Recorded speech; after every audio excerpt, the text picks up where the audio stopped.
can't believe I've done this. I mean, I really cannot believe I've done this! You see, 200 years ago, my family should have inherited the throne of England. But they were cast aside. Well, in a few very short days, it will be back where it belongs. With me.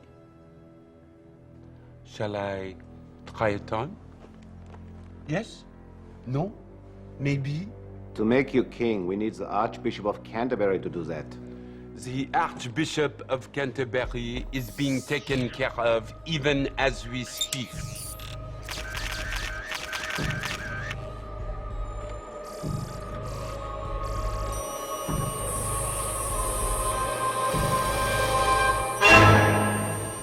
There's only one thing, sir. What are we going to do about English? If I were you, I wouldn't worry too much about English. He is no threat to us. I had his flat bugged.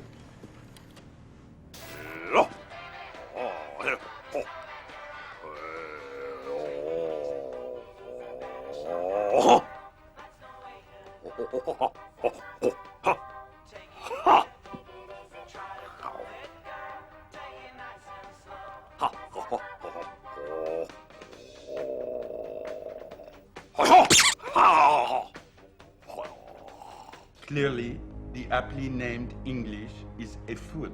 He might be a fool, but he's a fool who keeps showing up. Well, the next time he shows up, eliminate him. Thank you. Teacher.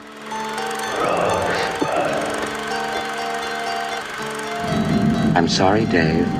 I'm afraid I can't do that. Je vais lui faire une offre qu'il ne pourra pas refuser. Can she be late for her cinema show? Antoine Doinel, Antoine Doinel, Antoine Doinel, Antoine Doinel, Antoine Doinel, Le monde se divise en deux catégories. Ceux qui ont un pistolet chargé et ceux qui creusent. Toi, tu creuses. Parlez-vous, con de mime! Je suis un homme. Ah, personne n'est parfait. J'aime l'odeur du napalm au petit matin. Vous avez de la pâte? Vous avez du sucre? Alors avec la pâte, vous faites une crêpe puis vous mettez du sucre dessus? La mer suce des queues en enfer. And I am the best film director in the world.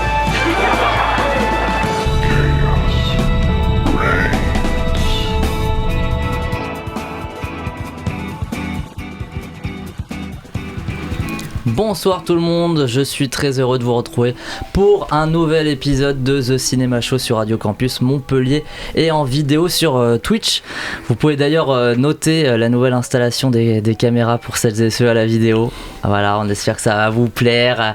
On a des super plans sur Jonathan. On peut avoir un plan sur Jonathan qui brille, il pétille.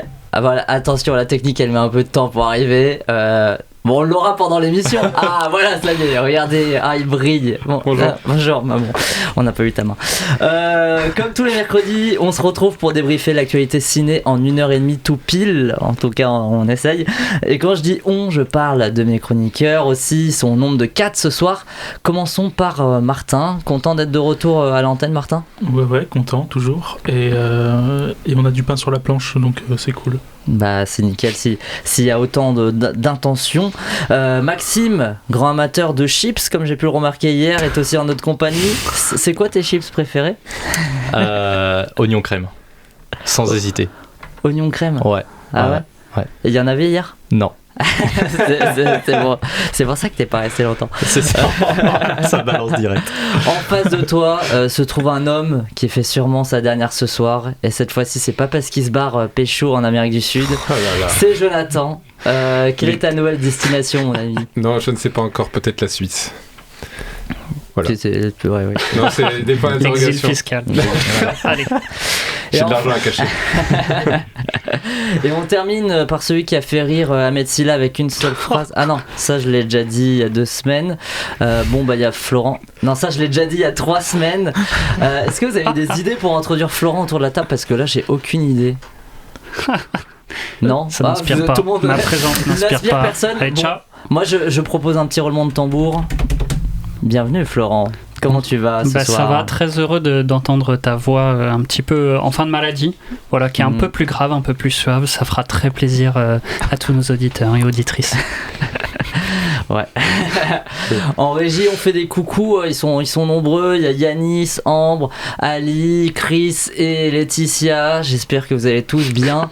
Et puis, je fais un petit coucou à Marie aussi parce que normalement, moi, je n'étais pas là ce soir et elle est malade, donc j'ai dû la remplacer en vitesse. On n'a pas gagné au change malheureusement.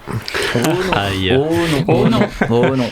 Ce soir, on a commencé par une scène de Johnny English, film qui met en scène Rowan Atkinson, mais aussi un acteur dont on va parler ce soir, John Malkovich. Le film fête d'ailleurs ses 20 ans cette année. Qu'est-ce que vous en pensez, ceux qui l'ont vu?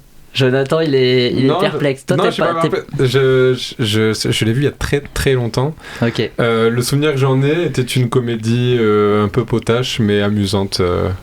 Voilà. Et mais toi, Martin Moi j'aime beaucoup. Enfin, c'est le genre de film, ça me fait rire du début à la fin. Je trouve que c'est un film à gag, donc ça marche pour ça en tout cas. Ouais, moi c'est un film de cœur de mon enfance. Les autres, vous l'avez pas vu? Non. Et rattrapez-le peut-être parce que peut-être ça vous fera pas rire. Peut-être ça vous fera pas rire maintenant en fait, c'est pour ça. Je sais pas. 3 films seront au programme de nos débats aujourd'hui. Donc Le Garçon et le Héron de Hayao Miyazaki, Flo de Géraldine Danon et Complètement cramé de Gilles Le Gardinier. L'auteur et néo-réalisateur Gilles Le Gardinier sera d'ailleurs en notre compagnie dans notre partie invitée. Les recos de l'équipe seront aussi au programme, tout comme le quiz qui sera assuré par Florent ce soir. Et comme on en a l'habitude, on commence tout de suite avec les news, une nouvelle fois préparées par Jonathan. Now, Buffalo's #1 news team. Good evening and welcome to Eyewitness News at 6. I'm Susan Ortega. And I'm Evan Baxter and here's what's making news. Et on commence le mercato avec une nouvelle adaptation de jeux vidéo au cinéma. Ah non, ça c'était toi qui devais le dire, c'est ça? Non. Ah c'est moi. Oui, après le succès du film Super Mario Bros cette année, qui a glané 1,36 milliard de dollars au box-office mondial, Nintendo confirme son intention de s'attaquer maintenant à une adaptation de Zelda. Le créateur et développeur des jeux Shigeru Miyamoto annonce lui-même avoir lancé le développement d'un film en live action. Dans un communiqué officiel, Nintendo confirme et annonce que le film, encore sans titre officiel, a déjà un réalisateur. Ce sera Wes Ball, surtout connu pour son travail sur la trilogie du Labyrinthe. Il avait signé les 3 films de 2014 à 2018 et a dirigé récemment le dernier opus de La Planète des Singes, Le Nouveau Royaume, qui sortira en 2024. Ce film Zelda sera cofinancé par Nintendo et Sony Pictures. Le communiqué de presse indiquant que Nintendo financera plus de 50% tandis que Sony gérera la distribution mondiale en salle. Les amis excités, intéressés par cette nouvelle adaptation de jeux vidéo Déçu parce que j'ai très très peur que l'adaptation en live action finisse comme celle de Super Mario dans les années 90, soit un nanar monumental. Je pense qu'une adaptation Zelda au cinéma serait tellement mieux en dessin animé comme a pu l'être justement Super Mario. Ouais, mais là ça va parce qu'il y a un grand réal quand même. Ceci dit, les labyrinthes sont loin d'être très honteux, moi je trouve. Bien sûr, mais bon. J'ai vu le premier et ça m'avait pas marqué. Allez, ça se regarde comme ça, un petit apéro. Un petit dimanche soir. Un petit dimanche soir, très bien. Bon. C'est l'approche de Noël, Jonathan. Et qui dit Noël, dit nouveau Richard Curtis, non? Exactement, Simon. 20 ans après Love Actually, Richard Curtis fait son grand retour à la comédie de Noël. Et le scénariste à qui l'on doit 4 mariages et un enterrement et Coup de foudre à Notting Hill, notamment, a écrit le scénario Génie, faisant de Melissa McCarthy un génie de la lampe capable d'exaucer les vœux d'un New-Yorkais en déprime. Ce film marque donc le retour de Richard Curtis 4 ans après son Yesterday réalisé par Danny Boyle, mais le cinéaste britannique ne repasse toujours pas derrière la caméra. Son dernier film remontant à Il était temps en 2013, c'est Sam Boyd qui était derrière la série Love Life qui est derrière la caméra de Génie. Un film de streaming pour la plateforme Peacock d'Universal qui n'a pas encore de date de sortie en France.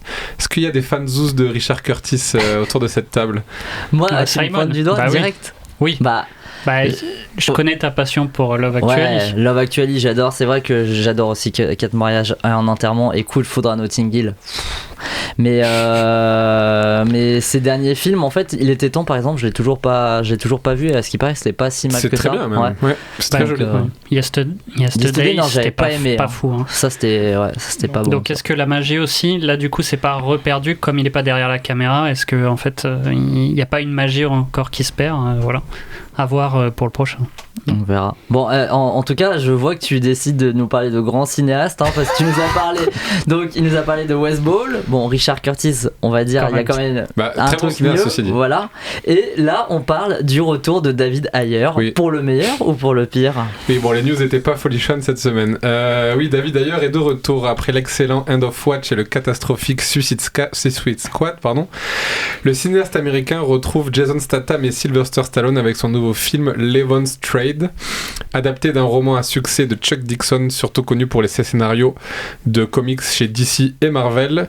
Côté composition de l'équipe, Statham en premier rôle, Ayer à la réalisation et Stallone au scénario. Sly n'a pas prévu de jouer dans Levon's Trade mais d'adapter le roman original en film. Il s'agira donc de son retour au scénario depuis Rambo Last Blood en 2019. Le film quant à lui raconte l'histoire de Levon Cade, un homme au passé trouble qui s'est reconverti dans le bâtiment et tente de garder un équilibre sain dans sa vie. Mais lorsqu'une fille du coin disparaît, il va devoir refaire appel à ses compétences particulières qui ont déjà fait de lui une véritable légende dans le monde obscur des forces spéciales. Le meilleur synopsis. C'est tellement déjà vu. Ouais, ça sent un peu le réchauffé. Hein. Ouais, carrément. Bon, ça donne envie quand même, je trouve. Non. Scénario de Stallone et retrouver des compétences de Statham. Et Statham qui casse des bouches pendant 2 heures. Oui, c'est oui. Après, David Ayer, en vrai, voilà, tu l'as noté, il y a End of Watch et c'est lui qui a écrit le film aussi Training Day. Oui. Et qui avait réalisé Fury. C'était cool ça. Mais bon, là, j'ai l'impression que c'est plus dans ses projets moins cool. Plus Suicide Squad, ouais. Même s'il y aura peut-être la Ayer's Cut un jour. Bah oui, on l'attend tous. Tout le monde en rêve. Tout le monde en rêve. Très bien. Là, on va parler de la promotion de Napoléon qui prend des tournures particulières. Oui. Le nouveau film de Ridley Scott, centré sur notre cher et décrié Napoléon, fait déjà parler de lui puisque plusieurs personnes, dont des historiens, ont relevé pas mal d'inexactitudes il est dur ce mot, il est dur. Inexactitudes historiques, comme le fait que Napoléon n'a jamais tiré au canon sur les pyramides ou qu'il n'était pas présent lors de la décapitation de Marie-Antoinette en 1793. Notamment aux États-Unis, l'historien Dan Snow a souligné des inexactitudes, de nouveau, sur son TikTok, ce à quoi le réalisateur d'Alien et de Blade Runner a répondu « Get a life », traduction « Achète-toi une vie ». Joaquin Phoenix, quant à lui, a aussi défendu... Oui, on sait jamais.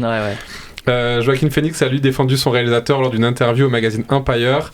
Je cite: « Si vous voulez vraiment comprendre Napoléon, alors vous devriez probablement étudier et lire vous-même, parce que si vous voyez ce film, cette expérience racontée à travers les yeux de Ridley. » Alors question pour mes amis autour de la table, est-ce que le cinéma se doit d'être très fidèle aux faits historiques dans des œuvres de fiction, ou est-ce que ça importe pas finalement beaucoup? Ridley Scott, de toute façon, est accoutumé du fait, puisque Gladiator, il est déjà connu ce film comme étant bourré d'inexactitudes. Putain, c'est vrai que c'est dur. C'est dur, hein. Même à écrire, je te dis, c'était dur sur l'application pour faire la vidéo. Mais donc, oui, pour revenir à ta question, du coup, non, au contraire, faut jouer un petit peu parfois avec l'histoire. Je trouve que c'est assez marrant de le faire. C'est un endroit où on peut le faire au cinéma.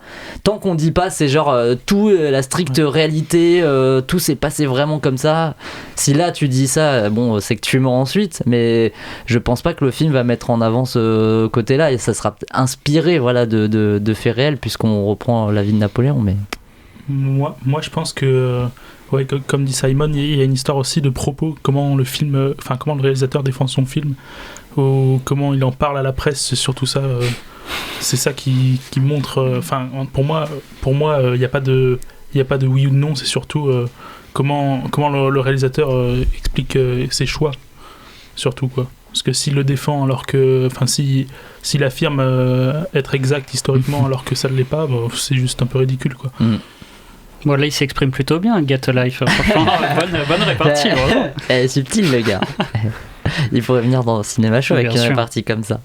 Bon, merci beaucoup en tout cas, Jonathan, pour ces news. En vrai, c'était bien, hein. Oui, si tu Non, si tu On va faire un débrief pendant l'émission je fais maintenant, un franchement débrief. pas mal. Non, parce qu'il disait il y avait pas trop de news. Non, les news n'étaient pas folichonnes cette semaine, il n'y avait pas grand chose à se mettre sous la dent. Bah ouais, mais finalement t'as réussi à nous faire rêver avec West Ball, tu vois. Comme quoi. Allez, maintenant il est l'heure de passer à nos débats de la soirée.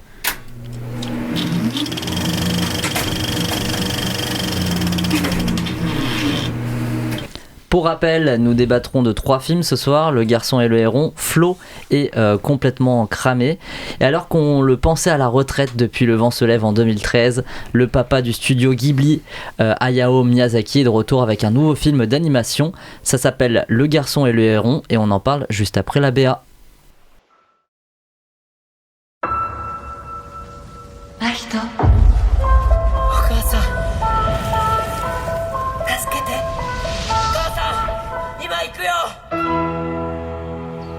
私、真人さんの新しいお母さんになるのよ。このお屋敷には時々妙なことがありましてな。真人、助けて。何人も死人や怪我人が出たそうです。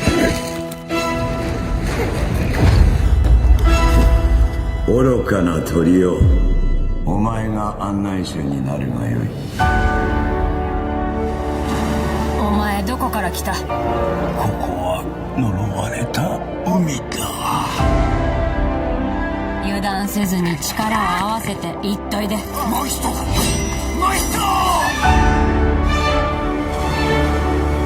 真人、後を継ぐ者を求めている。あんた、なぜこんなところへ来たの？真人さん逃げて！私の世界、まだ道半ばだよ。母さん！真人、私の仕事を継いでくれぬか。Le Garçon et le Héron de Hayao Miyazaki. Après la disparition de sa mère dans un incendie, Mahito, un jeune garçon de 11 ans, doit quitter Tokyo pour partir vivre à la campagne dans le village où elle a grandi. Il s'installe avec son père dans un vieux manoir situé sur un immense domaine où il rencontre un héron cendré qui devient petit à petit son guide et l'aide au fil de ses découvertes. C'est le 12e long métrage de Miyazaki. On sait pas si ça sera son dernier ou pas, puisqu'il y a encore eu un suspense là-dessus. Jonathan, qu'est-ce que tu as pensé donc de cette dernière cuvée?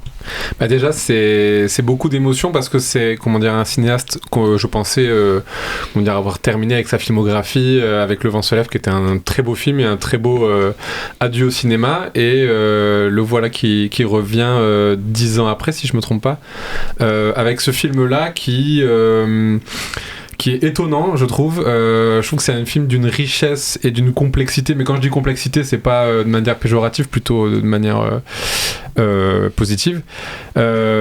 Complexité narrative et thématique qui est assez réjouissante. C'est un film qui m'a emporté. Alors je sais qu'après, en bande de vautours, vous allez vous... Ah bah, bande de héros. Non. Vous allez me sauter dessus après, mais je trouve que c'est un film qui témoigne encore de sa vitalité créatrice. Il y a une imagerie fidèle à Miyazaki qui est toujours présente et qui, moi, m'a enchanté, m'a bouleversé et m'a vraiment impressionné pendant les 2 heures. Alors oui, c'est un film qui est quand même complexe, un peu opaque, qui est pas facile d'accès. Je pense même que ça mériterait un deuxième visionnage pour bien en saisir tous les contours, mais je trouve que c'est un film qui est riche, qui est dense, qui est magnifique. Le travail sur l'animation est encore d'une inventivité assez dingue. Et voilà, je suis vraiment enchanté, même si je reconnais quelques faiblesses du film au niveau de son... Alors, je dirais pas faiblesse, mais voilà, c'est quelque chose quand même qui est assez dense quand même. Donc je pense que pour digérer, c'est pas évident, et c'est peut-être aussi pour ça que les réceptions sont un peu tièdes, parce qu'on n'est pas face à du Voyage de Chihiro, du Mononoke, du Totoro. On est vraiment face à une espèce d'hybride, mais en même temps qui regroupe toutes ces thématiques. Donc ah ouais, on retrouve Miyazaki dans tout ce qui le fascine parce aussi. Parce que je sais que Le Vent se lève aussi avait décontenancé des gens, parce qu'on était sur un truc très historique. Ouais. Il avait complètement abandonné sa part fantastique. Alors que là, le film prend complètement ce parti pris là. Et non, je trouve que c'est vraiment un film magnifique. Et si ça devait être son dernier, ce que je pense qu'il sera le cas, C'est un bel adieu, en tout cas. Ciao l'artiste, quoi. Ciao l'artiste. Florent, je t'ai vu tilter. Est-ce que tu vas réutiliser ton argument de la semaine dernière sur Killers of the Flower Moon? Parce qu'en fait, j'étais sûr. T'as utilisé exactement le même argument. Quand j'y ai pensé. Oui, il faut le revoir une deuxième fois. Oui, mais du coup. D'ailleurs, revoyez l'émission de la dernière fois une deuxième fois. C'était vraiment incroyable. N'hésitez pas parce qu'il y a plein de choses à choper. On a caché plein de choses dans l'émission. Non, mais du coup, là où je suis d'accord avec toi, où je te rejoins, c'est sur sa vitalité créatrice parce que au niveau, visuellement, pour moi, la séquence d'ouverture, c'est une des plus belles séquences qu'on a vues cette année. Voilà, clairement, la séquence de l'incendie, sans trop en dire. Voilà, là, on retrouve la maîtrise visuelle. Ça dure 15 secondes. Hein. Mais oui, ça revient plusieurs fois dans le film et c'est toujours plaisant. Mais du coup, je trouve que cette vitalité créatrice n'est pas au service d'une histoire qu'on a envie de suivre. C'est ça mon problème, c'est que le film m'a laissé de côté parce que je suis sûr qu'il y a plein de symboliques, plein de personnages, plein d'idées qui mériterait d'être approfondie, que j'ai peut-être pas toute la culture, la connaissance de la culture japonaise qu'il faut, parce que je sais que c'est très riche en symbolique, mais du coup, simplement une histoire. Je veux voir un film, une histoire qui m'emporte, et ben là, elle est pas là. Je comprends pas. En fait, c'est vraiment... Mon sentiment à la fin du film, c'est ok, j'ai pas compris ce que tu voulais exprimer, j'ai pas compris quels étaient les enjeux, j'ai pas compris. En final, l'histoire se termine, mais qu'est-ce qui a résolu l'histoire? Qui est ce personnage? En fait, il y a plein de personnages un peu mystiques que j'ai du mal à identifier et qui, parfois, j'ai besoin de simplement, bien sûr, il y a le côté toujours visuel, mais en fait, une histoire, c'est quand même la base la base du film et du coup, là, je la retrouve pas, quoi. Mais je comprends ce que tu veux dire parce que c'est vrai qu'il y a des éléments qui sont difficilement compréhensibles dans le récit, mais en même temps, je pense que ça dépend de l'approche qu'on a vis-à-vis du film. Tu vois, par exemple, je vais le comparer à Lynch, par exemple, où on comprend pas toujours ses récits, son scénario, mais en fait on est embarqué aussi par un univers, une atmosphère qui nous crée des émotions. Et moi, ce film-là, je l'ai pris aussi beaucoup de cet aspect-là. Je suis d'accord. C'est pour ça que je vais pas descendre le film parce que il m'a laissé en dehors. Je suis obligé de le reconnaître, mais je vais bien sûr pas le défoncer. Il laisse beaucoup de monde en dehors, parce que moi je suis aussi resté en dehors comme toi, Florent. Il fallait rentrer. Rentrer chez moi. Oh. Ouais. Ridley Scott, t'as qu'à bien te tenir, hein. Non, mais je rejoins complètement Florent sur le côté. J'ai l'impression de voir en fait quelqu'un qui avait plein d'idées et qui a fait vraiment un patchwork avec ces idées-là et aucun lien en fait entre toutes les idées qu'il avait. Et donc ça passe du coq à l'âne, yes, pendant tout le film. Ou du héron à la perruche, on peut dire. Ou ça passe littéralement. T'as raison. Tu fais bien de le. Oui, parce que d'un coup il y a les perruches qui arrivent. On sait pas pourquoi. Les perruches qui contrôlent le monde. Dave Bautista en VO, la perruche en anglais, pardon. Le roi perruche, c'est Dave Bautista. C'est Dave Bautista, voilà. Petite info comme ça. Et du coup, ça m'a laissé complètement à l'extérieur du film et j'ai en fait tout le côté, j'ai l'impression qu'il fait ça parce que c'est genre en mode il va y avoir un côté poétique et tout, tu dois te laisser t'embarquer dans l'histoire et tout, sauf que je ne le ressens pas du tout et du coup j'ai aucune, encore une fois, comme pour Killers of the Flower Moon finalement, j'ai aucune émotion, je ressens rien du tout et je suis juste face à une œuvre qui est là devant moi, qui se déroule sous mes yeux et où j'attends juste que le temps passe, quoi. Faut peut-être aller voir un psy, hein, Simon. Si on est quelque chose à expliquer. Quelqu'un qui n'a plus d'émotion devant des œuvres. Mais non, j'ai eu des émotions devant complètement cramé. Bon, peut-être pas les bonnes émotions, on en parlera, mais ouais, c'est ça qui m'a un petit peu attristé. Bon, Martin, alors toi, tu rejoins quel camp? Moi je rejoins plutôt Jonathan parce que... Bon alors casse-toi. Ça dictature. Non mais j'ai bien aimé le film, pas au point de l'adorer. Il y a des choses à redire, mais pareil, c'est toujours ce voyage sensuel. J'adore ça chez Miyazaki. Il y a toujours un rapport à comment on ressent les choses, etc. Et c'est très personnel. Et justement, je pense que là-dessus, il laisse beaucoup de liberté. C'est un cinéaste qui a un cinéma ouvert sur lequel on adhère pas. Et je pense aussi que ça dépend des films. Il y a des films qui sont moins complexes, effectivement. Moi, je pense qu'il y a eu aussi un problème de peut-être au moment de transiter entre les différents mondes, il y a aussi beaucoup de personnages qui auraient pu qui ont leur importance, mais on n'arrive pas à les nuancer. On a un problème de compréhension à certains moments, je trouve, là-dessus, et c'est un peu dommage. Mais il y a aussi des trucs qui sont hyper... On comprend, on capte direct, en fait, tout ce qui se passe. Il y a à la fois des choses, genre, c'est trop perché, et à la fois des choses, genre, c'est bon, on a compris, l'autre, là, c'est la vieille, voilà, des trucs comme ça qui agissent un peu plus tard dans le film comme des espèces de révélations, alors que ça en est pas du tout pour le public. Et par contre, moi, il y a toujours un truc qui me fait rire, et ça, c'est dans tous les films de Miyazaki. Enfin, ça m'a toujours fasciné. C'est le fait qu'il y ait plein de personnages d'une même espèce, entre guillemets. C'est toujours multiplié de partout. Il y a tous les genres de personnages sont multipliés. Il y a les mamies, il y a les espèces de petits personnages blancs, là, ronds. On sait pas trop. Enfin, il y a toujours une multitude de choses, et ça rend visuellement. Il y a toujours plein de choses dans l'espace aussi, et parfois peut-être un peu trop.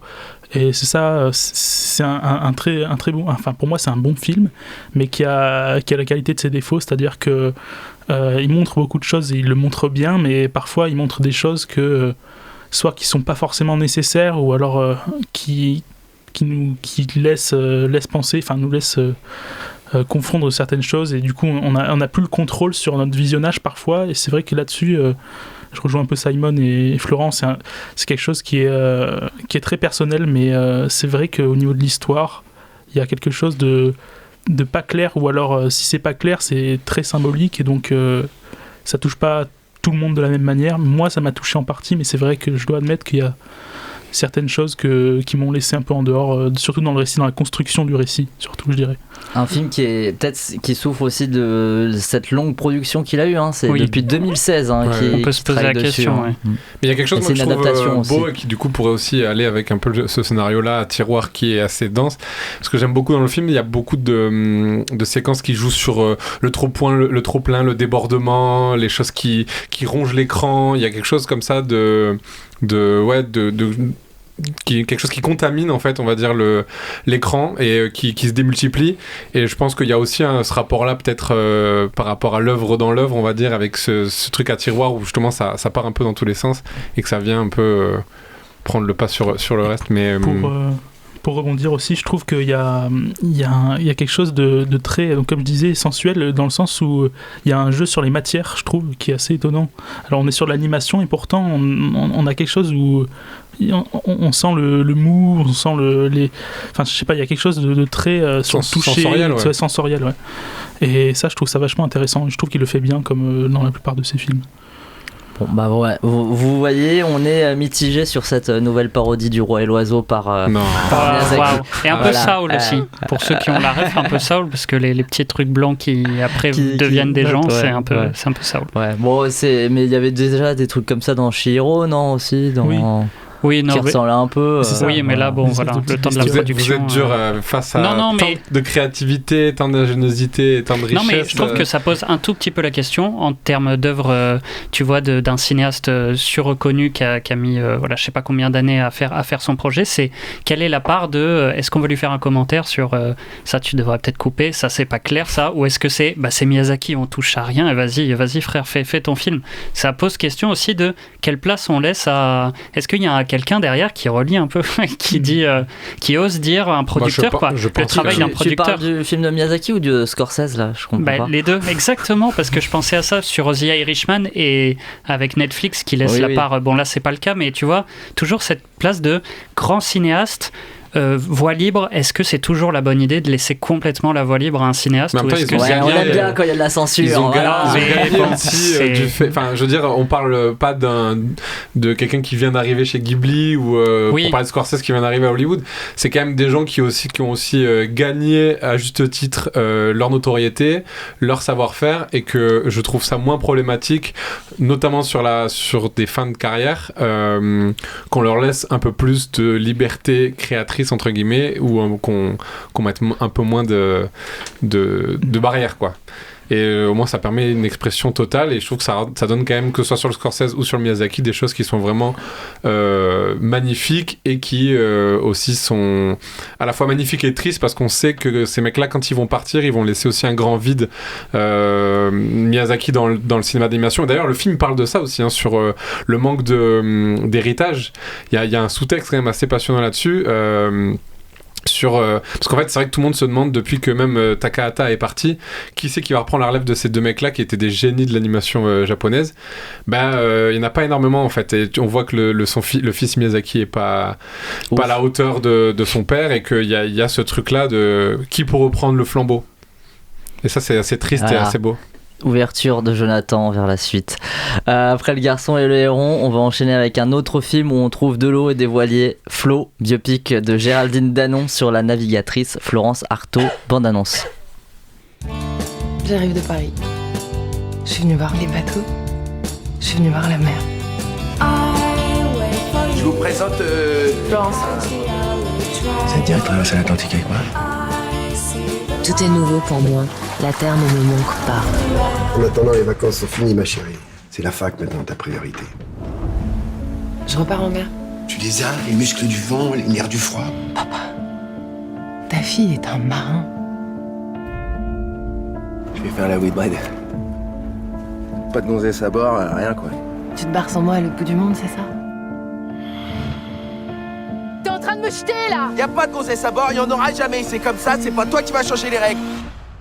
Il fera moins le malin quand il me verra grimper sur le podium. À partir de maintenant, je donnerai ma vie pour mon rêve. Tu l'as trouvé où ton petit accent, Marie-Chantal? Vous êtes qui pour dire autant de conneries? Olivier de Kersauzon pour les intimes. Il m'a parlé d'une course en solitaire, arrivé aux Antilles. Je vais la faire, la route du Rhum. Arrête de délirer, c'est un truc de mec la mère Flo.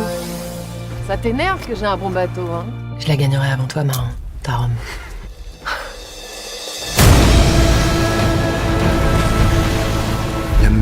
La mer des marins, la mer des loups de mer, la mer en furie, la mer sans pitié, loin de tout. Vous savez qu'on vous appelle la petite fiancée de l'Atlantique aujourd'hui? C'est la première à mettre le mot marin au féminin. C'est un merveilleux défi, Mademoiselle Artaud.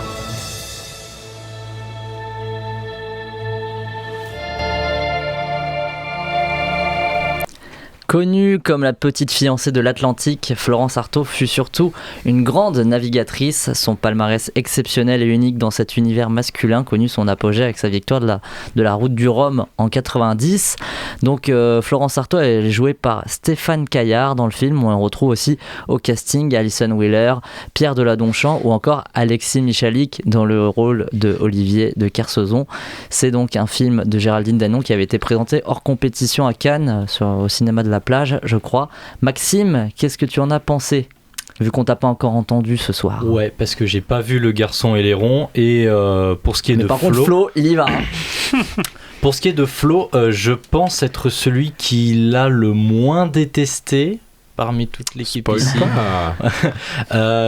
Moi, dans l'ensemble, ouais, je suis quand même mitigé. Il y a certains moments qui m'ont vraiment plu. Le moment de la route du Rhum, je trouvais la manière de filmer l'eau et de filmer la course de bateau très, très bien faite. Mais le problème principal de ce film, c'est que c'est un film qui se vend féministe, un film qui veut faire passer un message féministe, mais il est complètement loupé. Genre, c'était là ça le problème, c'est féministe. Non, c'est pas ça. Non. Faut pas faire dire ce que je voulais pas dire. Mais polémique. Le problème, c'est que un TikTok sur ça maintenant. Coupez, vous cadrez, ça y est, ça va partir sur un ban def. Non, en fait, c'est le message féministe est loupé parce que, alors c'est quasiment pas montré dans la bande-annonce, mais dans le film, au fait, on nous vend une Florence Artaud qui est libre, qui est libre de ses choix, libre d'elle-même, et au fait, on a une Florence Artaud au final qui passe plus de temps sur Terre que l'eau, et qui passe son temps à se taper des connards et des mecs toxiques. C'est un beau résumé. Non, c'est vrai. C'est le moment où il fallait qu'on réagisse. Non, mais je sais pas. Mais c'est le. Est-ce que c'est une chose que vous avez ressentie autour de la table? Oui, je trouve qu'il y a le truc libre, tu vois, quand on voit l'affiche, il y a les trois mots, je me souviens plus, mais je sais qu'il y a le gros libre. C'est écrit navigatrice, combattante, libre. Voilà. Du coup, je trouve que le film vraiment écule tous les clichés sur la fille hors cadre, la fille libre, qui sort des carcans, mais en fait le problème En fait, c'est que oui, son message féministe en fait tombe à l'eau parce que elle est constamment rabaissée, utilisée, humiliée par des hommes, et que en fait, il y a, je crois que je lisais une critique des Arocs qui disait que c'était une espèce de syndrome de Stockholm parce que en fait, le film ne le remet jamais vraiment en question. On est dans les années 80 dans une société sexiste avec de la misogynie crasse et un peu bête. Point barre, voilà. Et du coup, elle se fait insulter, elle se fait manquer de respect, et c'est fini, quoi. Et en fait, c'est un film qui se complaît aussi dans sa sexualité, et qu'en gros, le message que j'en aurais un petit peu, c'est de se dire, bon, ben, en fait, coucher avec n'importe qui, c'est être libre. C'est un peu le message du film, un peu bizarre sur ce personnage-là. Et pour un film qui du coup se vend navigatrice, qui vend de l'aventure, moi j'étais chaud au moment d'aller voir le film, je me disais, je vais un peu m'évader en ce temps gris d'automne, un peu d'aventure, un peu de mer, un peu de aussi voilà de prendre un peu le large. Et en fait le film exploite pas ça du tout. On parle d'une navigatrice, à aucun moment c'est un film qui parle de la solitude, qui parle du désir de la mer, de cette addiction à la mer. C'est un film en fait qui passe complètement à côté de son sujet et qui s'attarde sur des éléments qui je trouve sont très superficiels et au final deviennent problématiques parce que vendre un film féministe sur la seule femme qui a remporté la Coupe du Rhum alors qu'au final ces éléments-là dans le récit sont pas les plus importants ou sont pas traités avec le plus de respect ou le plus d'intensité, au final on en sort avec des éléments qui sont un peu factuellement inintéressants et un peu douteux, quoi. Et vous pouvez nous faire confiance, on est que des mecs ce soir pour en parler. Ouais, c'est ce que je me suis dit, je trouve ça hyper dommage qu'on soit 5 mecs autour de la table pour parler de ça parce que du coup ça fait encore... J'avoue que j'ai hâte de savoir on fait un syndrome de Stockholm. J'ai hâte de savoir ce que Marie en a pensé. Mais je pense... Ouais. Ah, elle l'a vu peut-être, ouais, c'est vrai. On lui demandera et on le répétera pas parce qu'on aura sûrement oublié la semaine prochaine. Mais c'est vrai que ça rend le personnage assez antipathique. C'est vrai que c'est un personnage auquel j'ai très peu d'empathie. Mais dans la bande-annonce, déjà, je le ressens. Moi, j'ai pas vu le film, du coup, vu que j'étais pas prévu à la base. Mais c'est vrai que j'ai l'impression qu'il est comme ça. Donc... si c'est ça, j'ai l'impression que c'est un film qui a pas de point de vue vraiment et pas de point de vue ou pas de regard précis sur l'aventurière qu'elle était et sur la navigatrice qu'elle était, et c'est vrai que pour un film qui veut parler de ça n'en parle finalement pas beaucoup. Il y a la fille de Florence Artaud d'ailleurs qui je crois s'est énervée je perds ma voix qui s'est énervée sur le fait mais bon, c'est le problème qu'il y a quand il y a des biopics, elle a pas reconnu sa mère, elle dit elle était pas alcoolique comme ça, tout ça, bon. Voilà. Il me semble que c'est son fils, mais à vérifier. Sa nièce et son fils, mais à vérifier. Peut-être, voilà. À vérifier, peut-être pas le fils, c'est vrai. Ah non, c'est peut-être le frère et la nièce, à vérifier. Non, c'est peut-être le frère et la fille, à vérifier. Ça tombe bien, Florent, que tu prennes la parole, parce que Martin, qu'est-ce que t'en as pensé? Moi, je rejoins Jonathan. Je trouve que, surtout en parlant de la notion de liberté, il y a un vrai problème dans le sens où c'est elle qui choisit son destin. Elle est confrontée, mais elle le choisit toujours. Enfin, il n'y a jamais de controverse. Elle fonce droit dans le panneau sans jamais se remettre en question ou remettre en question quoi que ce soit dans le rapport qu'elle a aux autres. Et on a des personnages.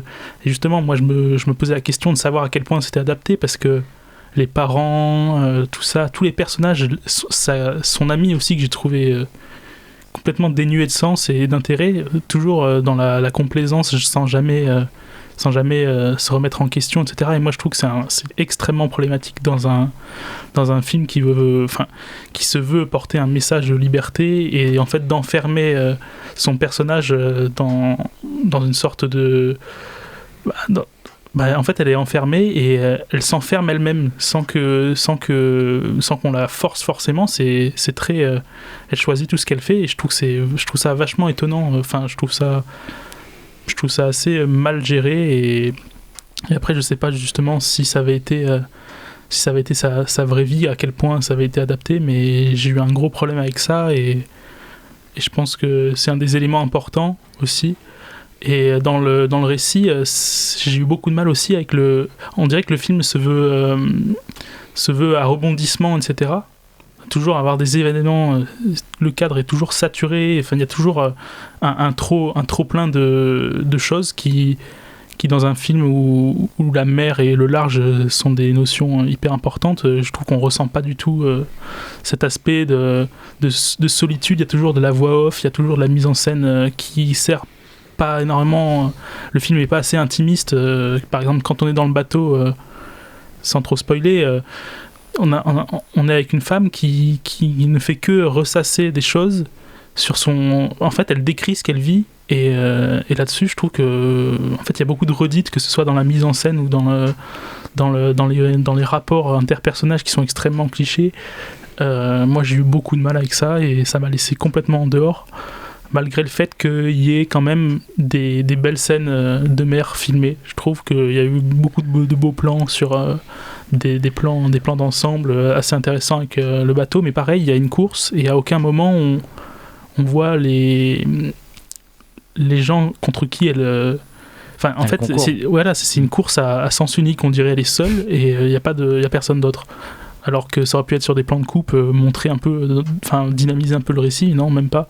Donc en fait, je trouve que c'est un film qui tombe dans le cliché, qui n'arrive pas à surmonter son écriture de personnage extrêmement... je trouve qu'ils sont tous effectivement antipathiques, sans réelle saveur. Il y a des répliques qui sont ridicules, voire gênantes. Moi, j'ai été mal à l'aise souvent pendant le film, par exemple. C'est vrai. Mais réellement, et j'arrivais pas...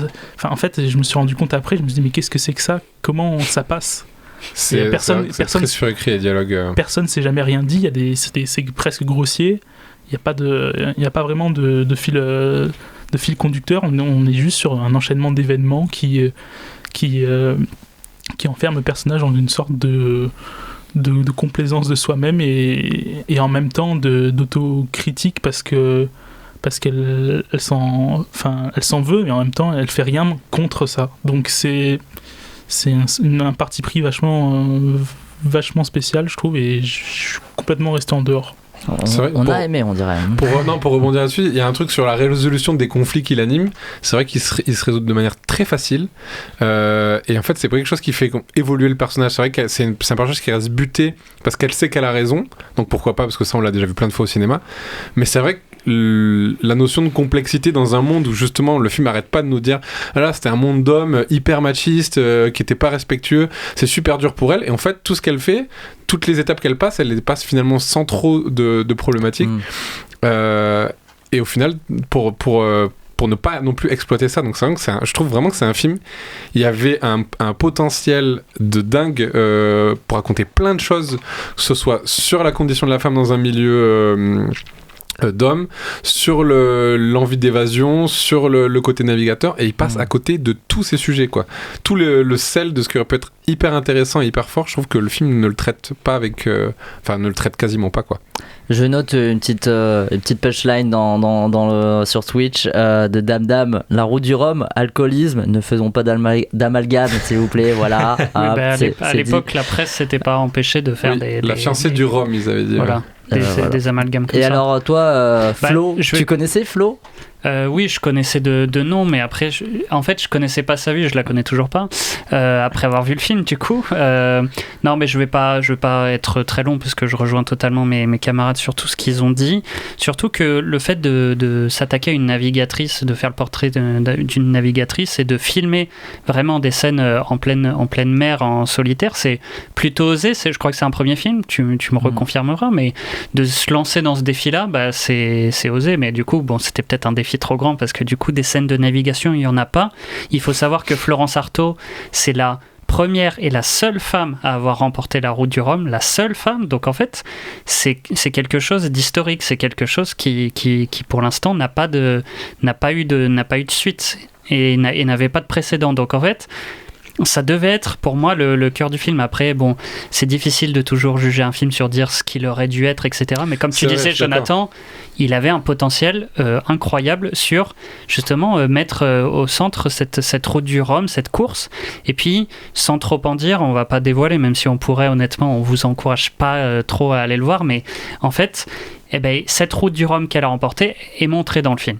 Et après, le film ne s'arrête pas là et continue un petit peu. Et il y a un autre événement assez important qui est montré, mais qui, en fait, on ne comprend pas vraiment, et c'est en fait les cartons intertitres qui vont nous apporter l'explication vraiment de la scène. Et donc ça, c'est un vrai problème, parce que ça veut dire, c'est comme si quelqu'un, on regarde la scène, le film se termine, et quelqu'un nous chuchote, au fait, c'était ça qui était en train de se passer. Ah d'accord, c'était aussi grave ce qui était en train de se passer pour le personnage. Ah d'accord, mais je me rendais pas trop compte, en fait, parce que ça avait l'air d'être... En fait, il y a des vrais moments où on ne comprend pas. Et justement, il faut passer aux scènes d'après. Comme tu disais, donc les ruptures sont vraiment grossières parce qu'il faut faire avancer le récit, mais du coup, le faire mal avancer.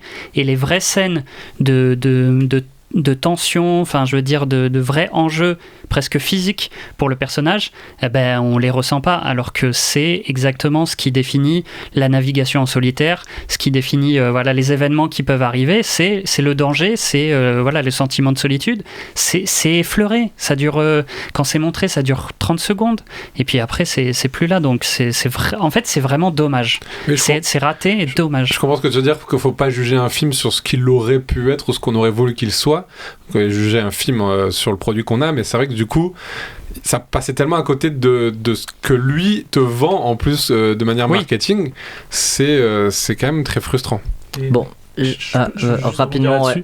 Sans mauvais jeu de mots, du coup je trouve que le film se mouille pas trop justement, mais c'est surtout mais en fait les fulgurances, enfin il y a zéro fulgurance quoi. Dans la mise en scène, il n'y a pas de valeur ajoutée qui pourrait nous faire rentrer dans le récit, c'est-à-dire qu'on reste on reste très distant parce qu'au final on n'a pas du tout d'empathie pour un personnage sur lequel justement on est censé avoir de la proximité. Non, jamais, on est toujours laissé en dehors.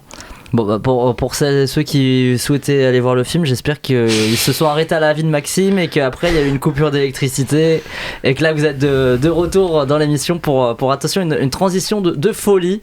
On vient de parler du biopic sur Florence Artaud, aka Flo, voilà. Et donc pour notre première pause musicale, on va se concentrer sur un autre Flo, ou plutôt un autre Flo.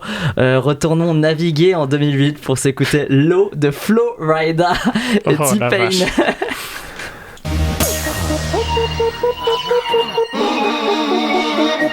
Let me talk to him. Let me talk to him. Let it rain. Let me talk to him. Come on. So they have them apple bottom jeans, boots with the fur.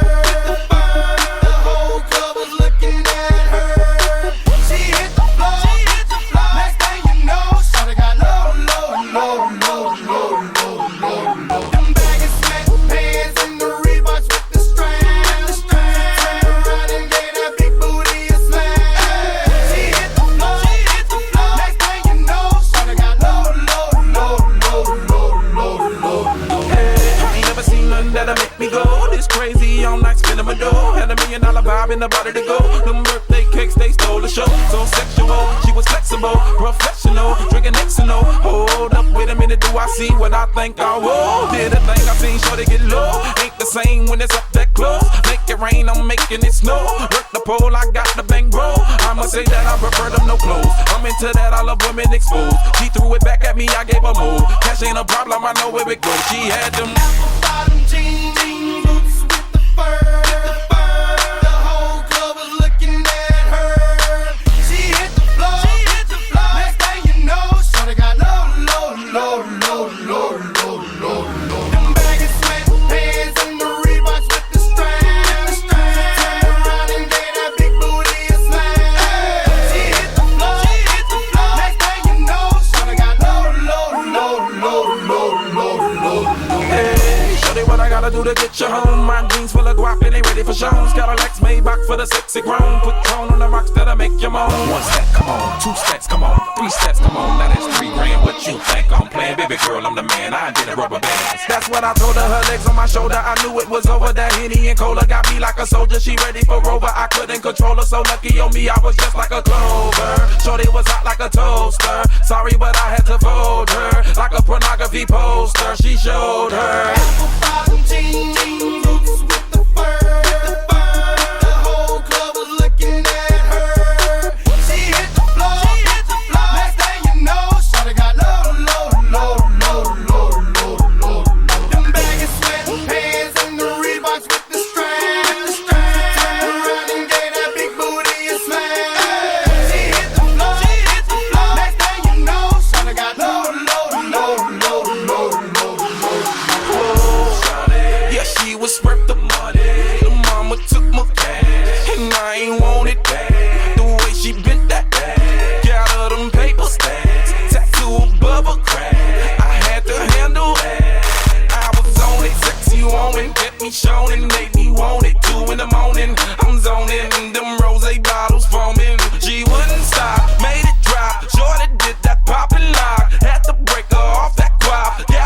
just like my glide.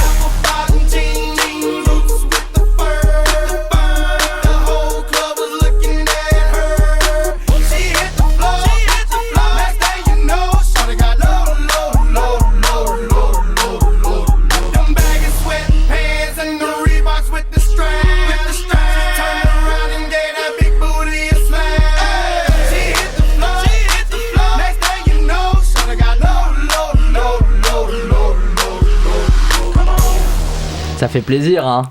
Ça fait plaisir. Je pense que les gens vont se dire merde, on est sur Fun Radio là. Bah pas sur Fun, c'est pas sur Fun Radio que tu vas écouter l'eau sur Skyrock quand ils font des trucs genre c'est les années 2000.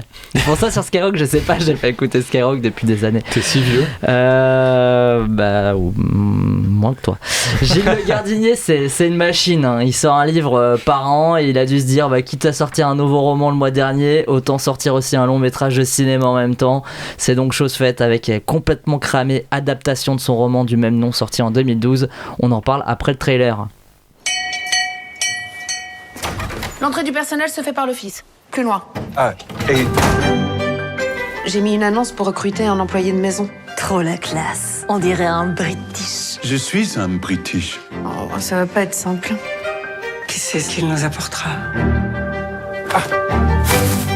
Je cherchais du réseau. Et moi, je fais de la broderie avec mes guibolles et je suis Miss France. Vous n'êtes pas Miss France. Vous savez, monsieur Steak, je suis bien content de ne plus être le seul homme ici. Elles sont quand même spéciales, ces dames. Madame reçoit surtout dans ce salon, enfin lorsqu'elle recevait. Aujourd'hui, plus personne ne vient. Faut toujours garder l'espoir, même si on n'y croit plus. Tout on dit croire, toi, le chat. Ils font tout pour s'éviter. Qu'est-ce qui se passe entre Odile et vous? Vous avez déjà été enceinte? Pas récemment, je l'avoue. Vous pensez qu'il va revenir? Quelle chance de majordome devant M. Black. Je vous ai menti.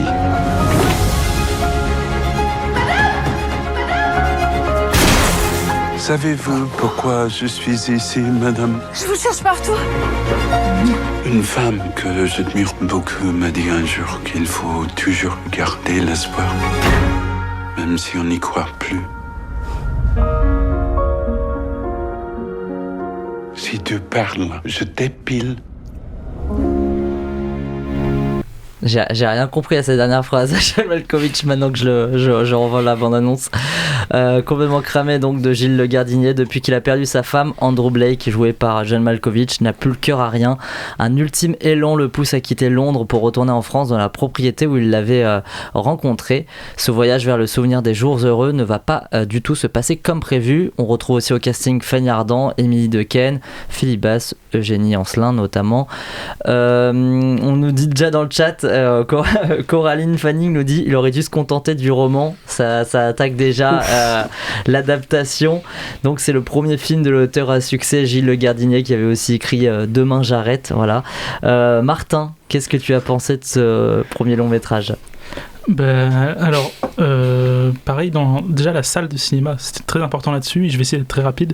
Tout le monde pleurait de rire presque, mais vraiment rigolait à gorge déployée. Et moi, pas du tout, dans le sens où j'ai eu affaire à un film quasiment parodique sur certains moments, je trouve, vraiment. Je sais pas si c'est complètement revendiqué, mais en tout cas, il aurait fallu, parce que du coup, on est sur un film où le comique vient que d'un seul côté, et encore pas tout le temps. Malkovich est assez drôle par ses répliques et son accent, voilà, c'est un peu décalé, c'est marrant, mais au final, moi, le film m'a laissé en dehors parce qu'on est sur des clichés, les rapports entre les personnages sont...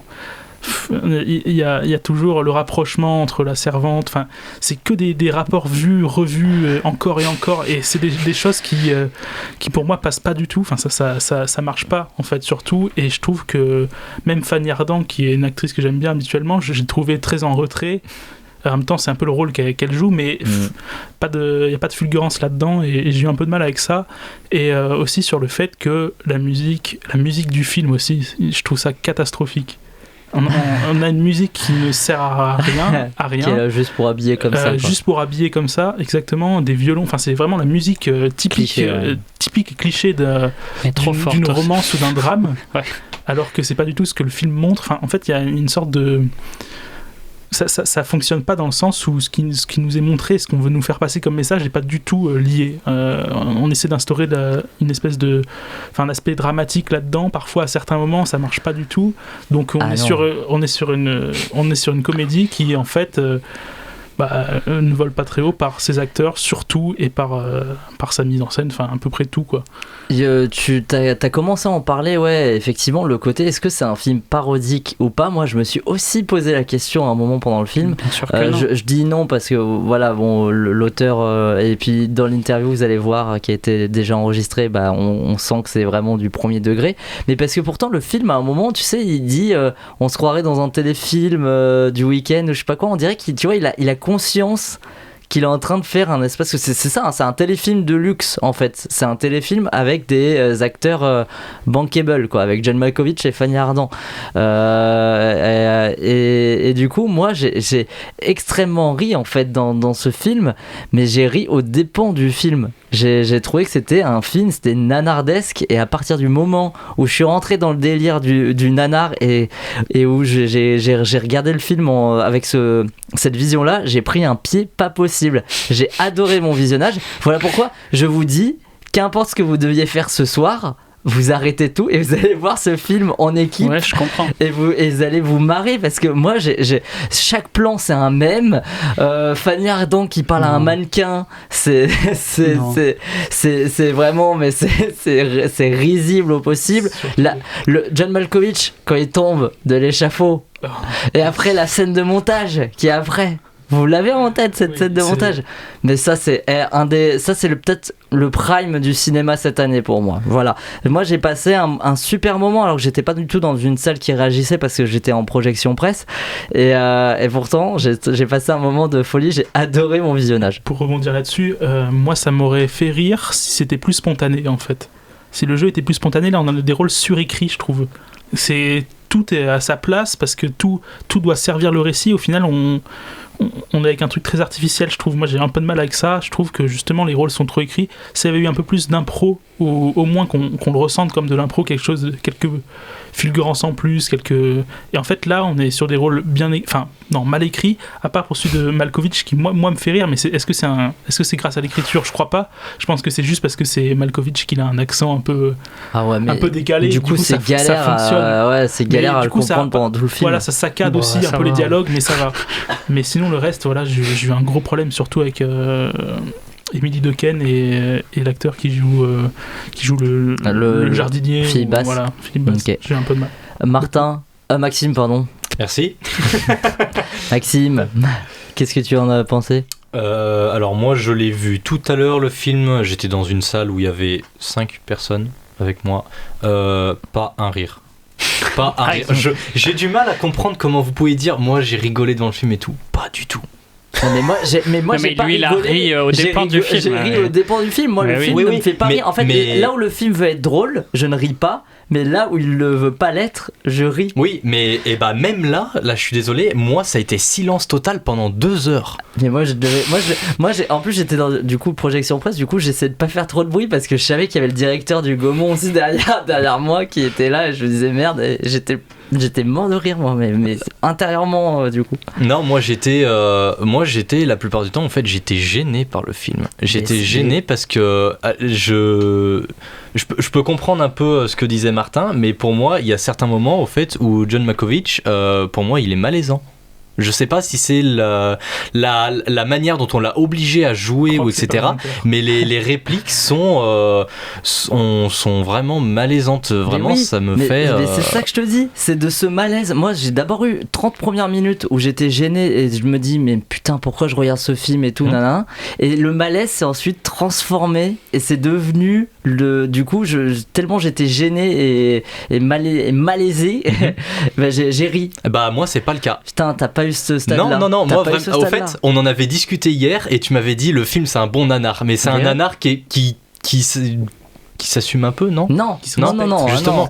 Il s'assume pas. Il s'assume pas, il le fait pas exprès quoi. Bah moi je l'ai senti comme un nanar du coup parce que je l'ai vu après, au fait ça n'a fait que confirmer ce que tu m'avais dit, mais moi pour le coup c'est un nanar où j'étais en mode c'est un film, pour moi, le film, il est hoquetière, au fait. Ah ouais. Moi j'ai vraiment du mal. Florence, c'est pareil. Oui, je suis d'accord parce que bon, alors déjà il y a une chose à dire, c'est que en fait auteur et réalisateur, enfin ça n'est pas la même chose. Écrivain et réalisateur, ça n'est pas la même chose. Il faut quand même redire les choses et c'est pas parce que t'as fait un livre qui a eu du succès que t'es automatiquement réalisateur. C'était pas lui le premier choix. Oui, d'accord, mais au final c'est lui qui l'a fait, donc c'est la conclusion est la même. En fait, moi le film n'est pas raté. Ça serait faux de dire que le film est raté puisque il réussit ce qu'il voulait faire. Enfin, il y a rien. Et donc voilà, je pense que non, mais il visait pas grand chose. En fait, c'est comme si tu me dis je vais te faire un sandwich au jambon. Tu me donnes juste du pain avec du jambon à l'intérieur. C'est pas fou, mais je fais t'as respecté ce que t'as dit, tu m'as fait un sandwich au jambon.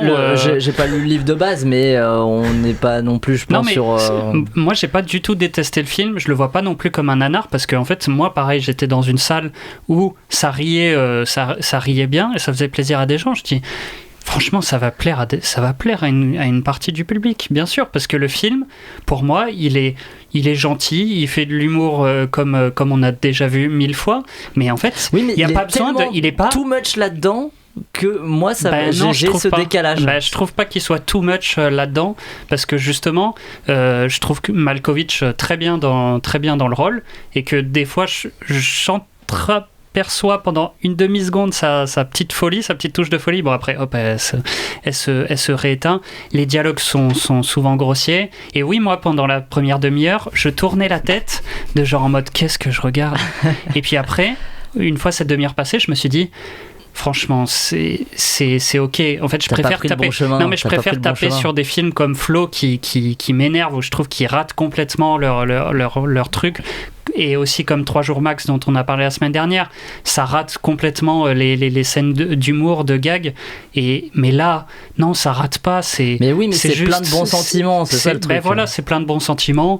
Et voilà, et il est, en fait, tu vois, il me paraît comme un film inoffensif sur lequel ça sert à rien de taper. Il va plaire à des gens. Donc franchement, si ça vous donne envie d'aller le voir, allez le voir.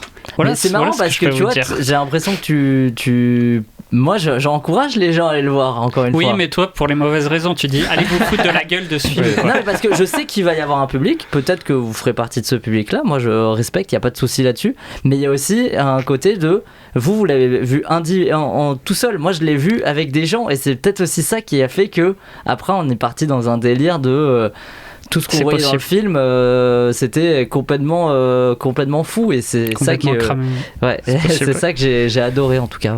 Je note un petit truc, après le wrap au poulet, on a le jambon. J'aime bien les métaphores. Florent, culinaire, je me rappelle, ils nous avaient parlé d'un frigo et d'ingrédients. Un tupperware de pâtes. Voilà, c'est ça. Bon appétit à ceux qui mangent un sandwich au jambon ce soir. On a hâte d'avoir ton analyse de la passion d'Odin Bouffant. Ah, mais j'ai tellement hâte, si vous saviez, d'aller le voir. Prochaine. Bon, le film, il nous a du coup emballé moyen, quoi. C'est hoquetière. Ok, ça existe. Pour toi, voilà. Ça existe, et voilà. Et en tout cas, peut-être que son réalisateur va vous donner encore plus envie d'aller le découvrir. C'est parti pour notre partie invitée. Can she be late for her Pardonnez-moi d'interrompre un instant la musique, mais nous avons un invité de marque que j'aimerais accueillir comme il se doit. Aujourd'hui, c'est l'écrivain Gilles Le Gardinier que l'on reçoit dans The Cinema Show. Bonjour Gilles, comment vous allez ? Bonjour Simon, très bien, très heureux de vous voir. Nous aussi, on est content de vous accueillir. Alors vous allez me dire pourquoi on reçoit dans The Cinema Show un écrivain comme vous. C'est simple, c'est parce que vous sortez cette semaine votre premier film complètement cramé, adaptation de votre livre du même nom. Qu'est-ce qui fait qu'un auteur à succès passe à la réalisation d'un film ? C'est pas mon choix, c'est une productrice qui vient me voir avec l'envie d'adapter ce livre-là précisément. Et donc moi, je laisse faire en fait. C'est-à-dire au départ, je ne suis que l'ayant droit qui est convaincu par l'envie d'une productrice et qui lance le projet. Alors j'ai lu, on va revenir un petit peu à votre carrière avant ce film-là. J'ai lu que c'est pas la première fois que vous êtes de près ou de loin lié au cinéma, puisque vous avez commencé en tant que stagiaire sur les plateaux de cinéma, c'est ça ? Et vous avez également aussi opéré en tant que script doctor sur certains projets. Et plus surprenant encore, vous occupiez aussi des dossiers de presse ? Oui, tout à fait. Ouais. Alors j'ai d'abord commencé sur les plateaux, un gros parcours sur les plateaux, maquettisme, effets spéciaux, pyrotechnie. Et puis après, on a eu l'occasion de travailler sur la communication des films, donc effectivement la rédaction des dossiers de presse pour beaucoup de majors. Et puis après, on est devenu script doctor. Mais c'est dans cet ordre-là. C'est une expertise qui se développe dans l'écrit. Et on peut savoir un petit peu sur quel projet vous avez opéré en tant que script doctor ? Non, je suis payé cher pour me taire. Ah ouais. Très bien. Parce que je sais qu'aux États-Unis, parfois, ils le disent un peu de temps en temps. Non, sous contrat. Non. Ou alors, ils sont crédités. Ouais. Et ce sont des co-scénaristes. Mais quand vous êtes script doctor, vous êtes un chirurgien du texte. C'est-à-dire, on vous appelle quand quelque chose est blessé ou quelque chose ne va pas. Donc, en fait, on vous appelle au chevet d'un scénario. Et à vous de leur mettre d'aplomb, mais vous n'êtes pas là. Vous n'êtes pas là pour être au générique. Donc, script doctor, c'est un métier particulier. C'est ce que j'allais vous demander. Donc, vous, concrètement, qu'est-ce que vous apportez quand vous êtes script doctor ? C'est une expertise... Une expertise de narration, en fait. On vient vous voir en disant, voilà, on a l'impression qu'il y a un ventre mou, que c'est un creux, que là, on ne comprend pas, que le personnage n'est pas assez creusé. Et en fait, moi, ma double expertise est sur le cinéma et sur l'écriture, en fait, me permet à peu près aujourd'hui de savoir ce que je fais d'un texte ou comment on raconte une histoire. Donc effectivement, quand on ne comprend pas une scène, je le dis. Et puis l'essentiel, c'est pas de dire quel est le problème, c'est comment le résoudre. Vous le faites toujours Non, j'ai plus le temps. Ouais, non, c'est ce qui me semblait. Vous avez encore sorti un livre il n'y a pas longtemps aussi. Ouais, je me demande comment vous faites pour sortir à la fois un livre et un film. J'aime ce que je fais. C'est vrai que ça aide beaucoup. Bien que vous ayez eu donc cette expérience en tant que script doctor, comment vous êtes fait à l'écriture là, d'un scénario comme ça de A à Z ? J'imagine que c'est pas le même exercice non plus. Non, du tout, parce qu'un livre est une fin en soi. Quand vous écrivez un roman, c'est ça qu'on verra, c'est le texte que les gens découvriront. Et la littérature a ceci de particulier qu'elle parle à l'intériorité. On parle de sentiments. Vous allez, à l'aide de vos images, de vos mots, faire réagir le sentiment des lectrices et des lecteurs pour qu'ils trouvent un écho dans le livre. Le scénario, c'est une partition pour qu'un orchestre joue la même musique. Mais le scénario n'est pas une fin en soi. Ce sont des dialogues avec des indications. Il manque énormément de choses. Il manque les didascalies, il manque le contact, il manque l'adéquation entre le personnage que vous choisissez et le rôle. Donc en fait, le scénario, c'est vraiment une étape intermédiaire. Mais grosso modo, si la littérature est l'art de l'intériorité, le scénario prépare à l'art de montrer des personnalités. Parce que je suis seul quand j'écris un livre, et seuls mes mots déclenchent potentiellement des émotions, alors que quand je suis sur un plateau de cinéma, je filme des gens qui, eux, sont déjà des catalyseurs d'énergie. On va parler d'ailleurs de ce plateau de cinéma, mais j'aimerais rester encore une petite seconde sur l'adaptation pour complètement cramer. Donc, vous avez travaillé avec Christelle Hénon, la productrice du film. Comment il s'est déroulé ce travail de coécriture ? C'était particulier. Christelle est la productrice, c'est elle qui a été l'étincelle du projet. Donc, quand après avoir fait plusieurs versions du scénario qui ne leur plaisaient pas, moi j'ai demandé à ce qu'on arrête le projet. Parce que je préférais que ça ne se fasse pas plutôt que ça se fasse mal. Et Christelle m'a dit, on a déjà mis de l'argent dedans, c'est compliqué d'arrêter, est-ce que tu veux pas t'impliquer en scénario ? Et j'aime pas travailler seul. Donc j'ai dit, ok, je m'occupe du scénario, mais tu seras ma sparring partner, tu seras ma co-scénariste. Donc en fait, elle est revenue avec moi, et en fait, on réagissait au texte, mais voilà, le scénario existait, voilà, elle était plus là pour... on avait la même vision du film, on avait la même vision du livre, c'est ce qui m'a séduit dans sa demande, et du coup, elle était l'œil neuf sur moi, en fait. Et qu'est-ce qui faisait du coup que vous étiez à deux doigts d'arrêter avant J'aime pas perdre de temps avec des baltringues. D'accord. Ça donc... vous va comme réponse. ça me pose beaucoup de questions, mais pourquoi pas. La vie est un espace fini. Vous êtes au courant, vous allez mourir à la fin, Simon. Ça, on vous l'a dit déjà. Je crois qu'on me l'a dit. Et grosso modo, quand vous faites équipe avec des gens qui sont motivés, qui sont fabuleux, qui sont engagés, qui sont pas forcément hyper pros, mais qui ont au moins le cœur à l'ouvrage, c'est extraordinaire. Mais quand vous êtes avec des gens qui traînent les pieds, qui comprennent pas, qui sont pas à leur place, on a tous autre chose à faire. Donc en l'occurrence, Christelle était la productrice idéale pour ce projet. On ne qualifiera pas les autres. C'est bien, autant les oublier vu qu'ils n'ont pas apporté beaucoup finalement au projet. L'équipe était belle au final. C'est quoi les difficultés d'adapter son propre livre ? S'il y en a. Moi, il n'y en a pas eu pour moi, puisque l'expérience que j'avais au niveau du cinéma, par le dossier de presse et par le script doctor, m'obligeait à une mise en service de mon travail pour d'autres gens et d'autres univers. Donc je suis assez souple là-dessus. J'ai été entraîné à travailler pour d'autres. Donc j'avais pas l'espèce de perception complètement romantique d'ailleurs de l'auteur qui d'un seul coup va toucher à son bébé et va le mutiler. Et non, on est là pour faire un travail, on travaille tous pour des gens qui vont payer leur place, venir voir un spectacle. À la base, il y a une émotion qui est sincère, mais après, il y a un travail qui doit être réel. Alors, c'est quand même vous qui réalisez le film, donc qui avez pris en charge aussi le projet sur le plateau, tout ça. Est-ce qu'il a été question à un moment que ça soit pas forcément vous qui passiez derrière la caméra ? Alors complètement. Au départ, c'était pas moi. C'est-à-dire, je n'écrivais pas, je ne réalisais pas. Puis après, j'écrivais, mais je ne réalisais pas. Et puis, c'était compliqué avec les réalisateurs pressentis. Ça se passait pas bien. Et c'est mes camarades de chez Universal qui m'ont en fait poussé en me disant on te connaît depuis 30 ans. Tu connais les plateaux, tu as la technique, pourquoi c'est pas toi qui réalise ? Et on m'a laissé une nuit pour réfléchir, j'ai mal dormi. Et puis le lendemain matin, j'ai dit oui, et puis après, ça s'est plutôt pas mal passé. Finalement, c'est un juste retour des choses par rapport à votre parcours aussi. Alors, je sais pas parce que c'est un heureux concours de circonstances. Vous savez, en France, il y a souvent des gens qui font parce qu'ils ont la prétention de faire ou qui sont en situation de faire. Moi, je milite pour que ce soit les gens qui ont la compétence de faire qui fassent. Et j'étais pas certain d'être capable de le faire. Donc en fait, tout s'est passé très modestement, très humblement et très progressivement. Donc dès qu'il n'y avait pas de heurts, on passait à l'étape suivante. Aujourd'hui, le film existe, vous l'avez vu, c'est à vous de me dire si j'ai réussi ou non. Mais moi, grosso modo, jusqu'à présent, voilà, tout s'est bien passé. Et sans cette étincelle au départ là, est-ce que vous pensiez que vous auriez fait un film un jour ? C'était pas une volonté, je suis un auteur heureux. Je suis venu au cinéma parce que pour moi, c'était le moyen le plus puissant de partager une émotion. Le livre est le moyen le plus intime de partager une émotion. Quand vous écrivez un livre, vous parlez très fort à chacun, seul. Il y a vous et la lectrice ou le lecteur.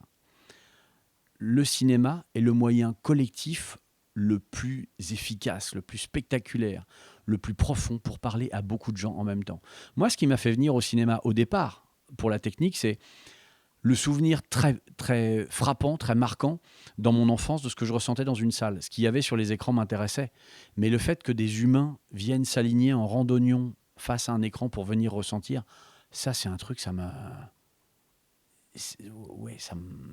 bouleverse, quoi. On va parler du casting maintenant de votre premier film. J'imagine que ça doit être quelque chose pour un premier long de pouvoir diriger John Malkovich, Fanny Ardant. Est-ce que ça a été des évidences au tout début du moment du casting ou vous aviez pensé à d'autres personnes ? Non, je pense que je suis un des seuls réalisateurs au monde à avoir eu la totalité du casting qu'il rêvait d'avoir. Parce que pour moi, quand on m'a demandé qui pour Andrew, c'était John. Fanny, c'était une évidence. Philippe, c'était une évidence. Émilie, c'était une évidence. Eugénie, c'est devenu une évidence quand je l'ai rencontrée. Honnêtement, non, j'ai eu beaucoup de chance. C'est vraiment. Après, c'est pas moi qui les ai convaincus, c'est mon scénario. C'est-à-dire, c'est vraiment l'histoire qui les a touchés et qui leur a donné envie d'aller défendre ces personnages-là. Mais honnêtement, là aussi, ça a été une succession de miracles. On a mis 7 ans à joindre John Malkovich. 7 années. 7 ans. Fanny, 2 ans. Donc voilà, il fallait tenir, il fallait continuer. Et comment ça a été de travailler avec eux ? Comment ça se passait sur le plateau ? Alors, je pense pas qu'on puisse diriger des acteurs de ce calibre-là. Je sais pas si des réalisateurs sont assez prétentieux pour oser dire qu'ils peuvent dire à Fanny Ardant, John Malkovich, Philippe Bass ou Emily Dequesne ce qu'ils doivent faire. Je crois à la détection d'acteurs. C'est-à-dire vous devez sentir quelque chose. Le job d'un auteur, c'est d'observer. Le job d'un réalisateur, c'est de ressentir. Et quand vous devez ressentir des personnalités et vous dire qu'il y a une espèce d'écho, une adéquation avec le personnage que vous allez leur proposer. Pour moi, ils apportaient une humanité tous au personnage qu'ils portaient. Émilie, elle était essentielle parce que elle a un personnage qui est difficile au départ. Elle pourrait paraître cruelle, elle pourrait paraître dure, froide, et il fallait que malgré la réalité de son action et de son comportement, on puisse avoir de l'empathie. On puisse avoir, exactement, se dire que c'était pas juste une saleté et qu'on allait la détester le reste du film. Même chose, Philippe Bass, c'était la même chose. Au-delà de l'image facile du garde forestier un peu bourru, un peu terrien qu'il y avait, il fallait qu'il ait cette espèce de fragilité, de faille, de douceur, de noblesse qu'avait cet homme qui vit caché au fond des bois. John, honnêtement, voilà, je ne l'ai jamais vu mauvais dans aucun film. Vous pouvez le voir dans Les Liaisons dangereuses, vous pouvez le voir dans Red. Le mec, il est parfait. Et il déborde toujours son rôle, c'est-à-dire il nous fait croire à ses personnages. Et Fanny, la première fois qu'on s'est rencontrés, Fanny, elle m'a demandé pourquoi c'était elle que je voulais. Et je lui ai dit parce que vous me permettez de gagner 10 minutes de film. Avec vous dans le rôle, on aura envie de savoir qui est cette femme, ce qu'elle cache, pourquoi elle est là. Donc non, honnêtement, je les désirais, je les voulais, je savais que c'était les bons. Et ils m'ont dit oui. Donc c'est aussi pour leur persona, ce qu'ils représentent. C'est d'abord leur humanité. Ouais. Je m'en fichais d'avoir des stars. Ok. C'était pas la chasse aux stars. C'était la chasse à la bonne personne pour le bon rôle. Oui, non, mais c'est ce que je voulais dire par rapport à Fanny Ardant aussi. Tant pis, ce sont des stars, c'est pas important, je leur pardonne. Mais ce sont d'abord d'excellents humains et d'excellents comédiens. Ouais. On connaît le caractère, l'amour qu'a John Malkovich pour la France et la langue française. Il habitait aussi en France pendant un certain temps. Mais c'est la première fois, je crois, qu'il joue dans un film où c'est en langue française. Est-ce qu'il y avait une difficulté déjà pour vous à le diriger et aussi même pour lui par rapport au texte Alors, John parle français, mais le texte est plutôt écrit. C'est-à-dire c'est du langage écrit plus que du langage parlé. Et John c'est quelqu'un d'extrêmement courageux, d'extrêmement professionnel, donc il parle parfaitement français. Mais là, il avait besoin de travailler. En plus, on lui avait composé un accent d'anglais. Parce qu'on l'oublie, mais c'est un Américain. Oui. Ouais. Donc John est capable de ça. Il a appréhendé. C'est une des composantes du projet qui l'intéressait. Il dit que sur ce projet, il a parlé en français. Il a travaillé en français plus que sur la totalité des autres projets réunis qu'il a eu en français. Donc c'était un gros travail pour lui. Mais bon, sa voix, franchement, vous l'avez entendu parler. C'est majestueux. Quand il parle à Fanny, il y a quelque chose, quoi. Ouais, c'est vrai qu'il est aussi beaucoup connu pour ça. Et dans John English, il jouait un français ou un anglais français. Voilà. Je me suis vengé avec la perruque. Voilà, c'est ça. On va passer un petit peu à l'aspect visuel de votre film. C'était quoi vos intentions de réalisation ? Parce que pour un premier film, on s'attend aussi à découvrir votre cinéma, comment vous allez mettre en scène tout ça. Donc vous, c'était quoi vos intentions ? J'ai pas de tic de mise en scène. C'est l'univers de l'histoire qui colle. Vous fabriquez l'écrin où vont briller ces joyaux. Donc en fait, pour moi, pour cette histoire-là, c'était un lieu hors du temps, mais pas poussiéreux. Un lieu qui échappe à la modernité, mais qui est dans notre époque quand même. Donc il fallait absolument tout doser, que ce soit les interrupteurs, les lampes de bureau, les meubles. Il y avait un côté pas vieillot, mais ancien, qui était, on va dire de temps en temps, paillé, qui était un peu contredit par des objets très modernes. Et pour moi, je voulais quelque chose qui soit de l'ordre de la fable. C'est-à-dire une lumière un tout petit peu plus jolie que dans la réalité, un château un tout petit peu plus stylisé, des vêtements un tout petit peu plus simplifiés. Donc j'allais vraiment vers la fable, pour moi. Vous aviez parlé du rapport entre livre et cinéma, comment ça touchait le spectateur ou le lecteur. Il y a aussi le côté de la comédie. Une comédie, ça s'écrit pas à l'écrit, ça ne se gère pas de la même façon qu'à l'écran. Comment vous adaptez à cette contrainte-là ? Expliquez-moi. Il n'y a pas un rythme, il y a le rythme visuel aussi à prendre en compte dans une comédie, il y a le fait d'entendre aussi les choses, alors que quand on lit, c'est le lecteur qui se fait sa propre musique. Mais en fait, quand vous tournez, quelle que soit la vitesse à laquelle vous tournez, quel que soit le sujet que vous tournez, vous devez être à la vitesse de la vie, à la vitesse de la réalité. Donc en fait, les choses qui font rire sont souvent des choses plus rapides. Donc quand vous faites une blague à quelqu'un, si vous lui faites un mauvais coup et que vous le faites lentement, c'est moins drôle que si vous le faites vite. Donc en fait, l'action elle-même, l'intention que vous avez par rapport au développement de l'intrigue, dicte son rythme. Donc en fait, c'est quelque chose de très instinctif, de très... Et après, si vous êtes un rude blagueur, vous savez que plus la porte claque fort et vite dans la tête de votre pote, et plus c'est drôle. Donc en fait, vous y allez... Après, c'est une question d'instinct. Qu'est-ce qui fait que vous êtes ému ? Qu'est-ce qui fait que vous êtes amusé ? Qu'est-ce qui fait que vous êtes touché par un comédien ? C'est vraiment une question d'instinct. Moi, mon premier job, c'est de m'assurer que la vibration que moi j'ai en moi fonctionne. Mais il y a pas de règle. Il y a des gags qui sont fabuleux dans l'histoire du cinéma parce qu'ils ont pris le contre-pied, qui sont extrêmement lents. Chaplin a tout inventé, mais après, quand vous êtes au moment de raconter une histoire, il ne faut pas vous demander ce qu'ont fait les autres. Il faut que vous le fassiez, vous, de tout votre cœur. J'imagine que lorsque vous aviez écrit Complètement cramé il y a plus de 10 ans maintenant, vous aviez déjà des images en tête. Est-ce que vous avez réussi à retrouver visuellement ces images que vous avez ou vous avez essayé de complètement vous détacher de ça? Alors pas du tout, quand j'écris je ressens, je ne vois pas. Ok. C'est-à-dire que par exemple je ne décris pas beaucoup mes personnages dans mes livres et je sais que beaucoup de camarades le font mais moi je ne le fais pas. Je n'imagine pas un acteur dans un de mes personnages parce que c'est le meilleur moyen de vous enfermer. Au moment où vous créez un personnage, il doit être libre d'exister dans toutes ses dimensions. Si jamais vous lui collez la tête de quelqu'un de connu ou la tête de même quelqu'un que vous connaissez, finalement vous vous enfermez déjà. C'est la négation de la création, c'est la négation de la liberté. Donc non, je n'ai pas retrouvé quelque chose, je ne cherchais pas ça. C'est le château, je ne savais pas que je le rencontrerais. C'est le 6e personnage du film. On en a vu 122, c'est l'avant-dernier. Ma productrice, elle tombait dans les pommes chaque fois que je lui disais on ne va pas prendre celui-là non plus. Mais grosso modo, c'est quand vous bâtissez une histoire que vous allez filmer, vous allez donc aller chercher quelque chose que vous prenez à des gens ou à des lieux.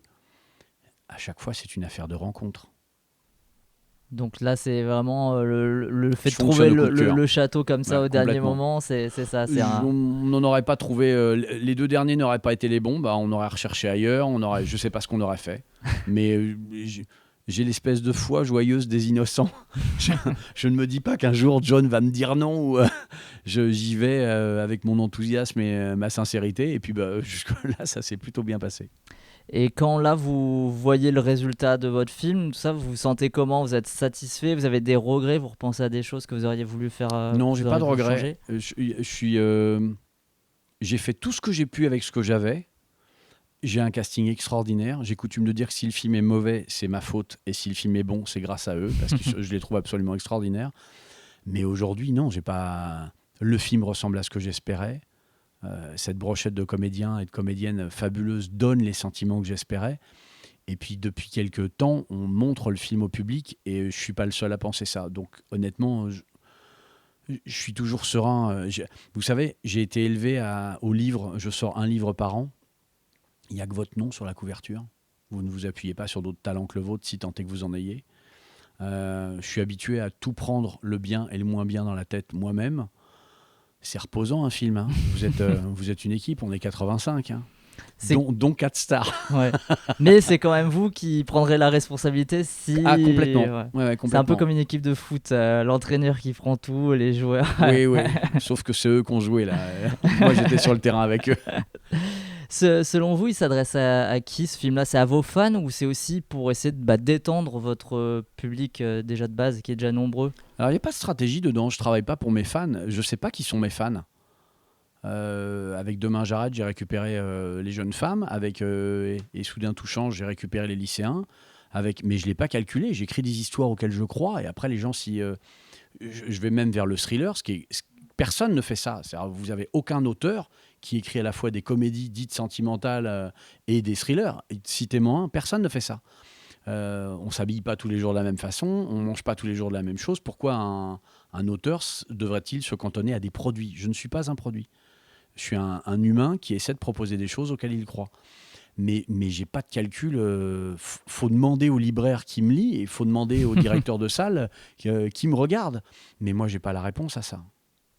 Et dans le cinéma, du coup, ça sera aussi votre mantra de pouvoir passer d'un style à l'autre. Alors pour le coup, je vais rester le même bonhomme.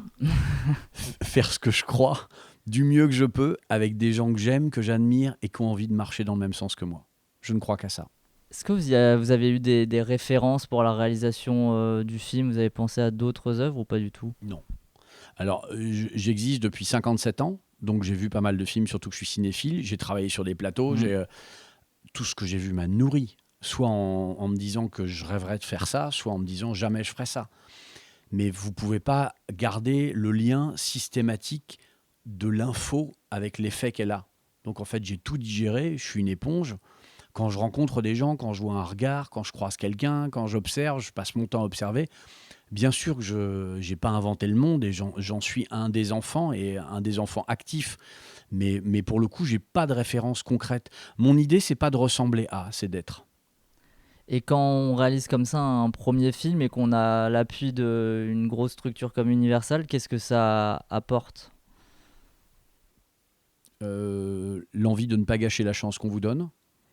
Il se trouve que moi, j'ai bossé pour Universal, donc je connais les studios, l'économie des studios ne m'est pas étrangère.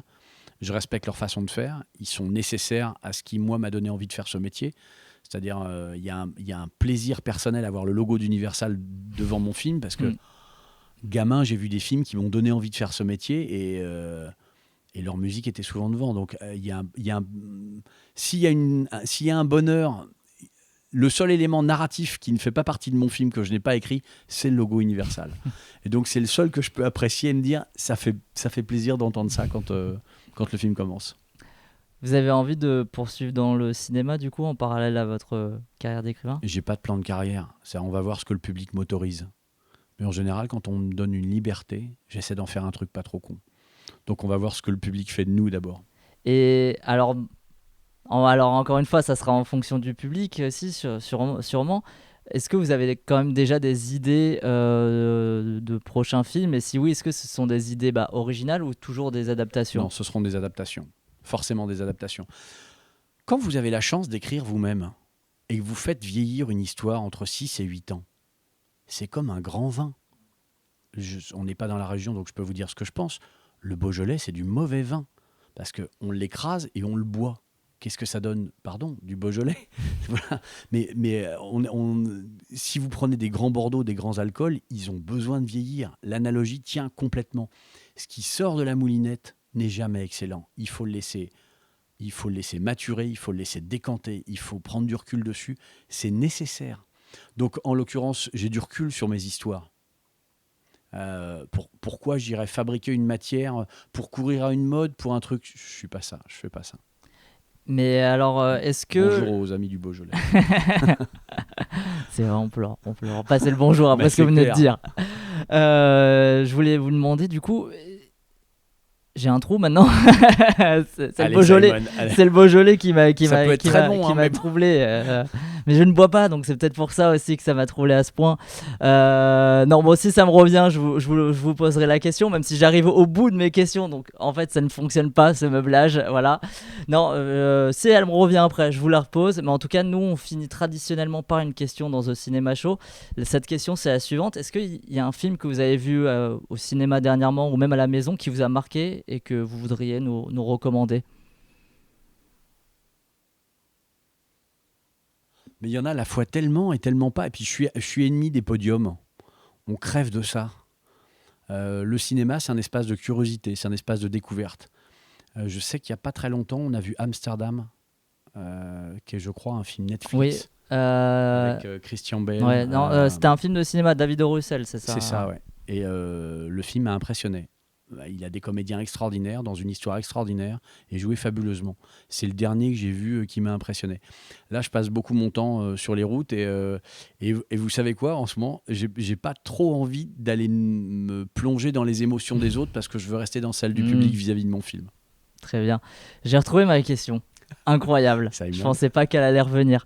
Non, est-ce que le fait d'avoir donc réalisé un premier film comme ça va vous faire changer en fait votre façon d'écrire aussi ? Est-ce que vous allez le prendre en compte aussi maintenant ? Parce que vous me disiez que par exemple vous imaginez jamais visuellement des choses quand vous écrivez des livres. Non, c'est pas du tout le même canal. Et en fait, le film est le prolongement de quelque chose que je suis et qu'on m'a poussé à extérioriser. Mais ça ne change pas ma nature. C'est-à-dire que je pense que quand vous êtes un réalisateur, quand vous êtes un créateur, quand vous êtes un restaurateur, quand vous êtes un pilote, le plus grand talent que vous pouvez avoir, c'est d'être vous-même à fond et d'y rester fidèle en étant étanche à ce qui peut vous changer. C'est pas du jusqu'au boutisme, c'est de l'intégrité. Et non, ça change rien. Non. Et, vous savez, j'étais Gilles avant que mes romans aient du succès. Le succès de mes romans ne m'a pas changé. J'ai la même vie, les mêmes amis, le même mode de vie, je pense les mêmes choses. Et le film, honnêtement, on verra ce que le public en fait, mais j'attends ni la littérature ni le cinéma pour savoir qui je suis. Bah, c'est sur ces mots-là qu'on va conclure. Donc, complètement cramé avec John Malkovich et Fanny Ardant notamment, est en salle depuis... N'oubliez pas Émilie Dequesne et Philippe Basse et Eugénie Ancelin, ce serait dommage. C'est bien que vous les ayez recités. Merci Gilles Le Gardinier de nous avoir accordé cet entretien et à bientôt. Vous avez raté le début de l'émission, pas de soucis, les tops sont là pour vous résumer notre partie de débat en un seul classement.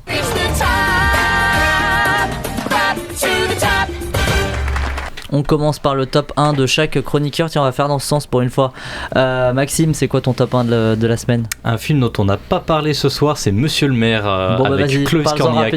Alors du coup, c'est Clovis Cornillac qui est maire d'un village dans les montagnes en région Rhône-Alpes et qui décide de modifier les locaux, les appartements municipaux pour les transformer en un centre d'accueil de mères et d'enfants abandonnés et en difficulté. Et c'est bien ou c'est pas bien ? C'est très bien. Moi j'ai beaucoup aimé parce que ça parle de l'isolement des campagnes et de la manière dont les pouvoirs publics ont souvent tendance au fait à complètement oublier les petits villages et à se centrer sur les grosses villes et à Paris. Et moi qui viens de la campagne, au fait, ça me parle très très clairement, donc j'ai adoré le film. Très bien. Bon, c'est peut-être que t'as motivé des gens. Hein. Florent ? Pour moi, ça sera Le Garçon et le Héron quand même. Ouais, ok. Même. Martin ? Pour moi. Là il est pas allumé là, ton micro. Et là, vas-y. Là ça va. Ok, là, ça nickel. Justement, moi mon film c'est L'Enlèvement de Bellocchio, qui a été présenté en avant-première au Cinémed. Moi je l'avais vu là-bas du coup. Et c'est un super film parce que déjà j'aime beaucoup le réalisateur Bellocchio, et surtout c'est un film qui peut presque faire penser à une sorte de dans la mise en scène, dans une sorte de blockbuster. C'est un film qui parle de choses très qui parle de la religion, de la famille. C'est un petit qui a été enlevé par la religion catholique pour en fait parce qu'il avait été là c'est très résumé, mais baptisé oui. En fait pour et en fait changer de religion et quitter sa famille pour commencer à faire à apprendre la religion catholique et comment après justement il retrouve sa famille, quels sont tous les codes de l'époque je crois que c'est le 19e oui. Milieu du 19e, et du coup c'est un portrait de l'Italie super bien mis en scène avec des super plans sur une très belle lumière. C'est un très beau film qui parle de thématiques un petit peu obscures au premier abord, mais qui est montré de manière assez accessible justement, je trouve, et je trouve que c'est un très beau film là-dessus qui joue sur différents contrastes. Tu rejoins oui, c'est une grande fresque historique très bien mise en scène parce que Bellocchio est un maître aussi, et non, je trouve que c'est vraiment un très très beau film. Ouais. Et ton top 1 c'est Le Garçon et le Héron quand même de Miyazaki, oui. Et moi mon top 1 c'est complètement cramé, allez le voir. Au classement ça nous fait Flo de Géraldine Danon en 3ème place, complètement cramé en seconde, et Le Garçon et le Héron de Hayao Miyazaki, top 1 de la semaine. Il y a un autre film que vous avez vu, que t'as vu, Jonathan? Non, c'est moi, j'ai vu Voleuse de Mélanie Laurent sur Netflix, très moyen, passé la première heure, non même pas, c'est un film pas très intéressant, qui rate un peu aussi ce qu'il voulait entreprendre, mais qui reste assez léger à regarder. Mais bon, ça vaut toujours le coup de voir Adèle Exarchopoulos pendant 2 heures. Et Maxime? Et moi je suis allé voir Inestimable avec Didier Bourdon. Voilà. Film corse. Donc c'est des potes corses qui trouvent un trésor, des pièces romaines, et qui, alors qu'ils sont complètement fauchés, vont devenir péter thunes et vont un peu faire n'importe quoi avec leur argent. Le film est passable. Et ça en plus, à tous les fans de Interville, il y a Corti dedans. Donc top à la vachette. Après Florent, ouais. Toi qui es fan de Corti aussi, bien j'imagine, sûr. Tu nous as préparé le quiz. On passe au quiz. The game is on.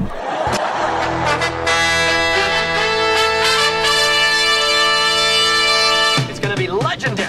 C'est la mer noire. C'est votre ultime bafouille. I am sure, et alors I am tout à fait sure que j'ai raison et que vous avez tort. Oh my god. What? No. Oh, come on.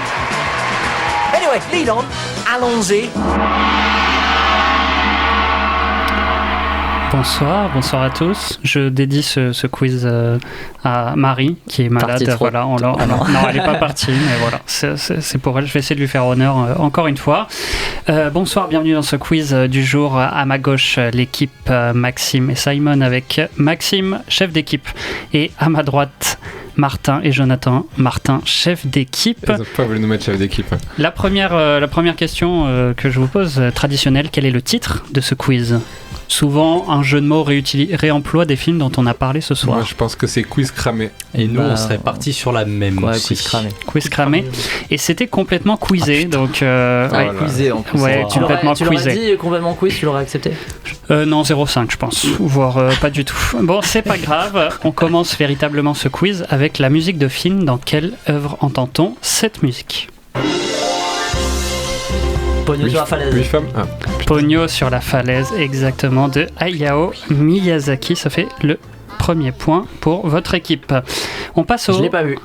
Il faut le voir, il est magnifique. Très beau. Voilà, on le recommande. On passe au En or ou en bois. Retrouvez donc les vraies infos parmi les propositions. Le tournage du reboot de Scarface par Luca Guadagnino a été une nouvelle fois repoussé à fin 2024, déclenchant la colère du réalisateur. Est-ce que c'est en or ou en bois ? Vous avez vu ça ? Oui, et je ne dirai rien. Je crois que j'ai pas vu. Moi, donc, j'ai rien lu cette semaine, donc voilà, ça va être marrant. En bois, on dit. Moi, j'aurais dit en or, mais. Bon, bah vas-y, en or. C'est en or. En or. Et non, c'est en bois. Parce que Luca Guadagnino, il a abandonné le projet. Voilà, le tournage n'est pas repoussé. Il a abandonné. Il a dit c'est terminé pour moi. C'est pour ça que je voulais dire en bois. On passe à la deuxième en or ou en bois. Zack Snyder a déclaré que son prochain film Rebel Moon se déroulerait dans le même univers que Sucker Punch, long métrage qu'il a réalisé en 2011. Est-ce que c'est en or ou en bois ? Ça, je l'ai aussi. Ça pourrait, hein. Moi, j'ai pas les rêves des films, donc je te fais confiance là-dessus. Hein. Ouais, mais nous, on a dit en premier tout à l'heure. La réponse. Non, mais non. Oui, mais. Non, c'est en bois, de toute façon, je sais, en fait, je rigole. C'est en bois. C'est Army of the Dead. C'est en bois, exactement. Voilà, dans le même univers qu'Army of the Dead, il a utilisé une explication en disant si on. Ils essayent de nous avoir à chaque fois. Si on avait utilisé un portail. Bref, ça fait 2-1. Troisième proposition. Le premier trailer du prochain Ghostbusters est sorti et Bill Murray n'y apparaît pas. Le hashtag Where is Murray est en tendance sur X, sur Twitter. Est-ce que c'est en or ou en bois ? Moi, je dirais en bois. Moi aussi. Je pense que c'est en bois, non ? T'as entendu parler de ça ? Moi, j'aurais dit en bois. Moi aussi. Toi aussi. J'ai jamais vu ce truc. Non, c'est bien en bois. Parce qu'il sort demain, non, le trailer ? Non, il est sorti cet après-midi. Et Bill Murray apparaît bel et bien dans le nouveau teaser. Bien évidemment, vous remportez chaque équipe un point supplémentaire. Dernière proposition de ce en or ou en bois. Martin Scorsese et Kylie Jenner ont fait un TikTok ensemble. Est-ce que c'est en or ou en bois ? Elle est dingue cette anecdote. Moi je dirais en or, tiens, ça peut le faire. C'est en bois, parce qu'ils ont pris une photo mais pas un TikTok, si je me trompe pas. Ouais, mais ils ont peut-être fait un TikTok en plus. Et c'était en or, ils ont fait un TikTok absolument sur le compte TikTok de la fille de Scorsese. Bon, ça dure très peu de temps, il y a juste Kylie Jenner qui dit salut. Scorsese, il est sur TikTok à fond. Non, c'est sa fille qui est là sur TikTok. Sa fille, Francesca Scorsese. Oui, mais il apparaît du coup souvent. Oui. Donc ça fait 4-2 à la fin de ce en or ou en bois. On passe au qui a dit, question de rapidité. On n'a que 4 points, nous. Oui. Je ne comprenais pas comment aborder ce qui se passait. J'ai commencé à jouer la comédie parce que j'étais ému par les performances cinématographiques plus que par toute autre forme d'art. Je ne me suis pas lancé dans le cinéma pour devenir un mème. C'était nouveau. Nicolas Cage ? Nicolas Cage, absolument. C'était nouveau, mais ça a nécessité que je m'adapte. Voilà, qui était en interview pour son prochain film Dream Scénario, produit par Ari Aster, et qui a dit je suis devenu un mème malgré moi, et bon, j'ai accepté, mais franchement, peut-être arrêter. On passe à la John Watson. Donc la John Watson, question à choix multiple, elle vaut 3 points si vous êtes la seule équipe à avoir la bonne réponse, et 1 point par équipe si vous avez toutes les deux la bonne réponse. Ridley Scott, il est en train de tourner Gladiator 2. Il est en train de faire la promo de Napoléon, mais bref, vous m'avez compris. Il a révélé qu'une vidéo virale sur internet lui avait inspiré une scène dans le film. Quelle est cette vidéo virale qui l'a inspiré ? Une vidéo de singes qui attaquent des touristes, une vidéo de 2 hommes chargés par un éléphant, une vidéo de 2 serpents qui se battent dans le désert, ou une vidéo d'un homme qui saute sur un crocodile. Une de ces vidéos a inspiré Ridley Scott pour son prochain film. Est-ce que tu peux répéter la première ? Alors, la première, donc les singes qui attaquent les touristes, les hommes chargés par un éléphant, les serpents qui se battent dans le désert, ou l'homme qui saute sur un crocodile. Il faut penser dans la manière, qu'est-ce qui est le plus logique à être intégré dans Gladiator. Je suis pas sûr. Vu que je suis mauvais ce soir. Les éléphants ? Moi, je sais pas. Les éléphants. Singe, éléphant, serpent, crocodile. Moi j'aurais dit les singes en fait. Bon, allez, on va sur les singes. J'ai lu un truc sur les éléphants, il me semble, mais je suis pas sûr. Bah, c'est peut-être ça alors. Et c'était bien les singes. Effectivement, une vidéo de singes qui attaquent des touristes. Parce que je suis en train de nous plomber ce soir. À Johannesburg. Nous verrons donc Paul Mescal face à des babouins dans le prochain Gladiator.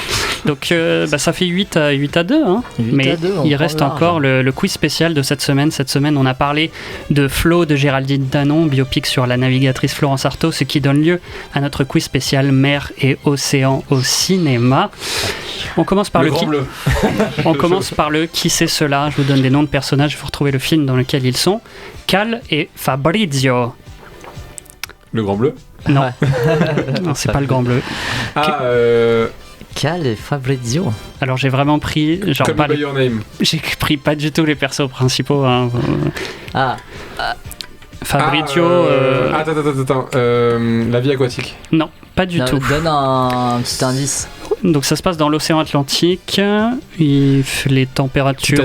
Titanic, absolument, de James Cameron. Fabrizio, c'est le pote de Leonardo DiCaprio. Okay. Et Cal, c'est Billy Zane. C'est le méchant. Voilà, le méchant du film.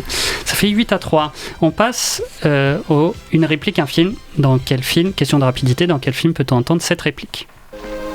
Titanic. Non. Si, je le connais. Seul au monde. Seul au monde, absolument. La musique aide aussi. Voilà, la musique a aidé Seul au monde de Robert Zemeckis. Cette scène, elle me fait pleurer. Hein. Ah, moi aussi. Tom Hanks et son fameux ami ballon Wilson. 9 à 3. On passe au résumé raté.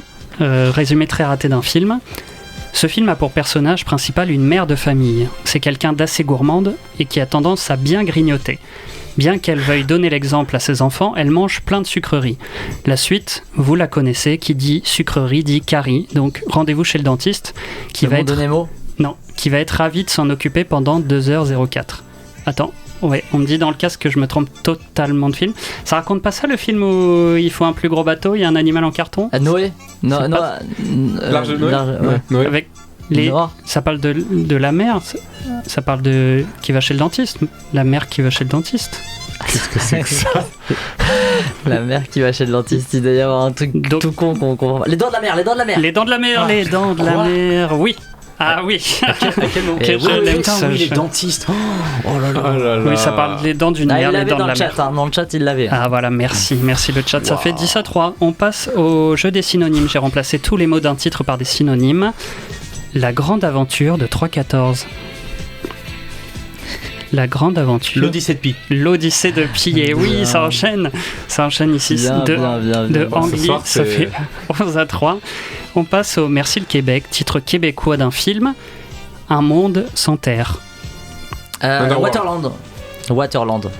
Non, c'est pas Waterworld, bien sûr. Ça enchaîne, ça continue. T'as dit Wonderworld. Et après il a fait bon, j'arrête de jouer. Il a abandonné. Je pense que je vais abandonner, oui. Ça fait 12 à 3. On passe au sacré film. On va parler d'une petite chanson que vous connaissez peut-être, La mer de Charles Trenet. Est-ce que tout le monde l'a en tête? C'est ça. La mer qu'on voit danser le long des golfes. Okay. Donc je vais vous citer des films et séries. Et il faudra me dire si elles contiennent la chanson ou pas. Okay. Voilà, on va faire chacun son tour. Et on va commencer par Maxime. Si je te dis Le Grand Bain, est-ce qu'il y a la mer ou pas la mer? C'est juste moi qui dois répondre? Oui. C'est la merde. Allez, je vais dire oui. Et non, pas la mer. Toujours à toi, Le Monde de Dory. Putain, je l'ai pas vu, Le Monde de Dory, fait chier. Il y a la mer ou il n'y a pas la mer? Oui. Tu comptes Beyond the Sea aussi, la version anglaise? Ah oui, pardon, je compte français et anglais. Oui, pardon, excusez-moi. Du coup, j'ai dit oui. Eh ben non, il n'y a pas la mer. C'est dans Le Monde de Nemo qu'il y a la reprise. Simon, Black Mirror. Vas-y. Oui, absolument. Il y a la mer. Et Les Simpsons. Non. Et si, il y a la mer dans dans les Simpsons, le film ou la série? La série. Ah, mais c'est pour ça, je savais pas. Jonathan, Lost. Je vais te dire non. Et si, il y a la mer, chanté en français en plus. Bienvenue à bord. Un classique, hein, parce que... Non. Et non, effectivement, il n'y a pas la mer. Martin, Les Vacances de Mr Bean. Ah non. Pas là-dedans. Enfin, quand même. Les vacances de Mr. Bean, allez, la mer ou pas la mer? Oui, il y a à la fin. Oui, il y a absolument la mer. Et on finit par Friends. Est-ce qu'il y a la mer ou il n'y a pas la mer de Charles Trenet? Non. Et non, effectivement, tu as raison, il n'y a pas la mer. Ouais, ça fait 13-7. Petit point bonus pour le plus proche, l'équipe la plus proche de la date de sortie de la chanson originale. Voilà, estimation, chacun une 50, date. 1950. 1950 ici. Je connais pas du tout. 56. 56. J'ai plombé le quiz, donc... 50, c'est un point ici, et 46, 1946, vous êtes les plus proches, 46. Ça fait un point supplémentaire. On passe au pas tourné. Lequel de ces cinéastes était censé réaliser le film Point Break avant que Catherine Bigelow récupère le projet? Ça, tu le sais, toi. James Cameron, Sam Mendes, Ridley Scott, Kenneth Branagh ou Oliver Stone? Qui était censé réaliser Point Break? James Cameron, Sam Mendes, Ridley Scott, Kenneth Branagh ou Oliver Stone? J'ai un doute entre Oliver Stone et James Cameron. Cameron, je dirais. Cameron Ouais, je te fais confiance sur ça. Je le connais, c'est Cameron, c'est sûr. Il le sait. Il va me falloir une réponse. Bah, Cameron? Ouais, vas-y. Vous dites Cameron, ici Cameron aussi. Et non, c'est Ridley Scott qui devait réaliser le long métrage. Ouais, je t'ai fait confiance, je pensais que tu le savais. On passe au casting 5 étoiles. Sa femme. Exactement, casting 5 étoiles. Je vous donne voilà, casting, je remonte jusqu'au plus connu, il faut me dire le film le plus rapidement. Alexis Michalik, Damien Bonnard. L'Odyssée, là. Paula Bert. Ah oui, si, le chant du loup. Le chant du loup d'Antonin Baudry, bien sûr, Paula Bert a été le déclic. Ça fait 15-7. Et on finit ce quiz spécial avec musique de film. Dans quel film peut-on entendre cette musique? Le Grand Bleu. Le Grand Bleu, il l'attendait. C'est bon, il l'attendait. Il l'attendait. Donc, on arrive au duel time, il y a 15-8. Il y a 15-8? Oui, il y a 15-8. Où je me suis... De marquer 15-7 sur la tête. Ils nous ont bien un point. Ouais, il vient tout juste de le marquer, ça va très vite. Donc, duel time entre les deux chefs d'équipe. Maxime, ton équipe est en tête. Tu vas pouvoir choisir le thème de la question entre écrire ou jouer. Quel thème choisis-tu? Allez, jouer. Jouer. Parmi ces 4 actrices, acteurs, laquelle ou lequel n'a jamais joué dans un film avec le mot mère dans le titre? Jean Dujardin, Mélanie Laurent, Diane Kruger ou Benoît Magimel? On n'en a que 3 à l'image. RIP Benoît Magimel, du coup. Jean Dujardin, Mélanie Laurent, Diane Kruger, Benoît Magimel, laquelle n'a jamais joué dans un film avec le mot mère dans le titre?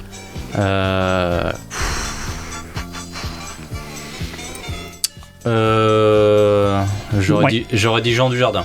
Jean Dujardin, c'est noté. Martin, je connais pas. Il te reste la question écrire. On va parler de La vie aquatique de Wes Anderson, qui a écrit notamment ce film en collaboration avec Noah Baumbach, que l'on connaît pour Marriage Story ou comme co-scénariste de Barbie. Mais parmi ces 4 films, lequel a-t-il également scénarisé? Alvin et les Chipmunks 2, Les Razmoquettes à Paris, L'île des Miam Nemo, Tempête de boulettes géantes 2 ou Madagascar 3? Noah Baumbach? Noah Baumbach a scénarisé un de ces 4 longs métrages. Tu peux les redire? Alvin et Chipmunks 2, Les Razmoquettes à Paris, L'île des Miam Nemo, Tempête de boulettes géantes 2 ou Madagascar 3. Ça va être le 3e. Il n'y a que Martin qui répond, je vous rappelle. Je donne mon avis. Ah ben non, t'as pas le droit. Allez, ça triche. Allez, éliminé ça. Je suis à 2 doigts de faire moins un point. On divise le score par 2. Je savais pas du tout, donc c'est vraiment. Oui, c'est pas du tout, il a fait. Je te jure que je sais pas du tout. Pardon. Mais tu donnes un avis. Tu donnes un avis, donc. Non, c'est autant pour moi. Allez, vas-y, Martin. Je vais pas dire le même. Alors que je vais dire le 2e. Les Razmoquettes à Paris. Oui. Ok, c'est noté. Maxime. Ouais, bah, à la tête qu'a fait Jonathan, je sais que j'ai faux. Jean Dujardin, c'est Un balcon sur la mer. Mélanie Laurent, Vue sur mer. Benoît Magimel, Lola vers la mer. C'était Diane Kruger, qui n'a jamais joué dans un film avec le mot mer dans le titre. Vous passez à 11 points, vous perdez 4 points. Martin, Noah Baumbach, il a co-scénarisé Madagascar 3. Voilà, pas du tout les autres, donc vous perdez 4 points. Bon, vous finissez à 4. Une belle chose. Et ça fait 11-4, victoire de l'équipe de Maxime et Simon. Merci bien Florent joué pour ce quiz. Après le quiz, c'est les recours en express.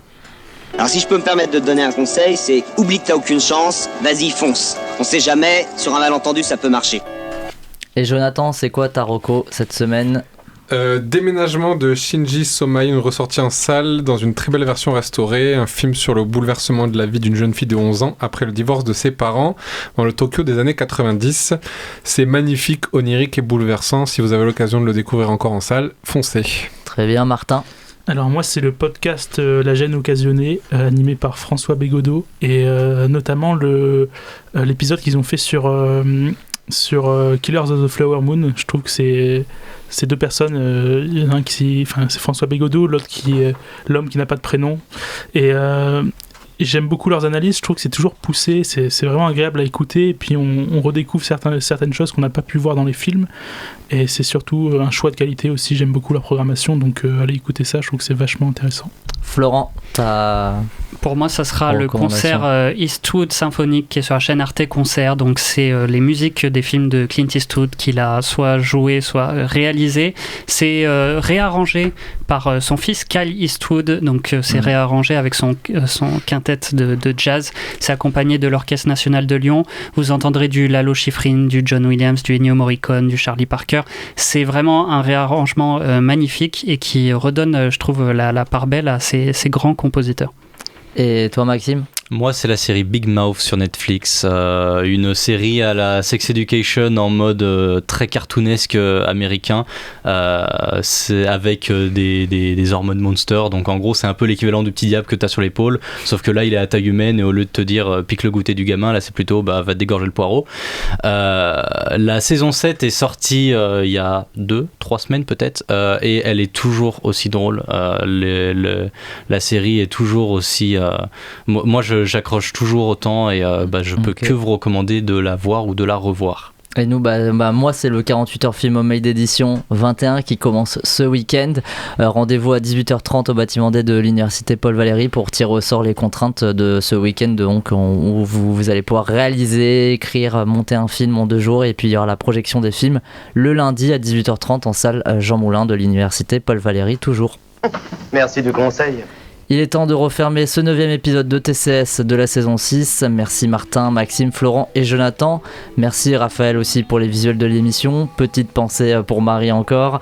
On remercie bien évidemment la technique, Ali, Ambre, Yanis, Chris, Laetitia, tout le monde.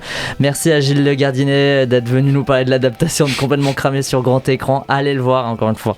Si l'émission vous a plu, vous pouvez nous retrouver donc sur Instagram, Facebook et vous retrouvez aussi tous les replays des émissions sur YouTube et les plateformes de podcast. La semaine prochaine, ça sera de nouveau moi aux commandes de l'émission. 4 films seront au programme: The Killer de David Fincher qui sort vendredi sur Netflix, The Marvels de Nia DaCosta, Simple comme Sylvain de Monia Chokri et Ça tourne à Séoul de Kim Ji-woon.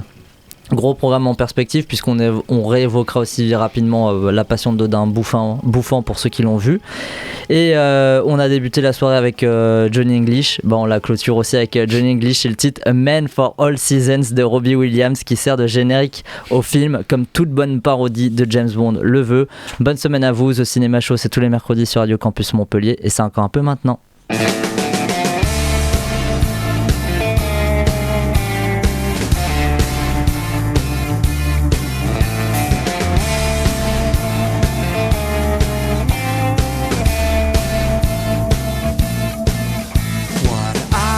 Shadows protecting his fellows from sun up to the moon on his back. Send the villains to Hades, a hit with the ladies, a stallion in the sack. You can't get your laugh back when right follows left, Jack. The more you see, the less you know. When others would leak it, his service is secret. Please God when it's your time to go. Green and country safe and sound with villains 6 feet underground. And no one knows cause no one's found any trace of a man for all seasons. Loves them and leaves them alone, so alone. And you and I wouldn't have a clue who's doing what, why, when and who. Up a creek with no canoe. Watch out for the man for all seasons. Loves them and leaves them alone, so alone, but safe at home.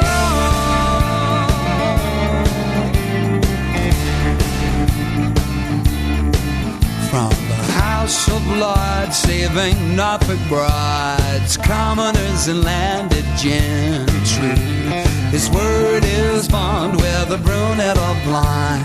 Baby, it's so elementary. For the men never near, stop your life with one stare. See the film, you'll know how it goes. But this ain't no fiction, just check the diction. Quid pro quo, a pro's pro. Hey, fellas, don't be jealous. When they made him, they broke the mold. So charismatic, with an automatic, never prematurely shooting his load. Ah! Queen of country, safe and sound, with villains 6 feet underground, and no one knows, cause no one's found any trace of a man for all seasons. Loves him and leaves him alone, so alone. And you and I wouldn't have a clue who's doing what, why, when, and who. Up a creek with no canoe, watch out for the man for all seasons. Loves him and leaves him alone, so alone, but safe at home.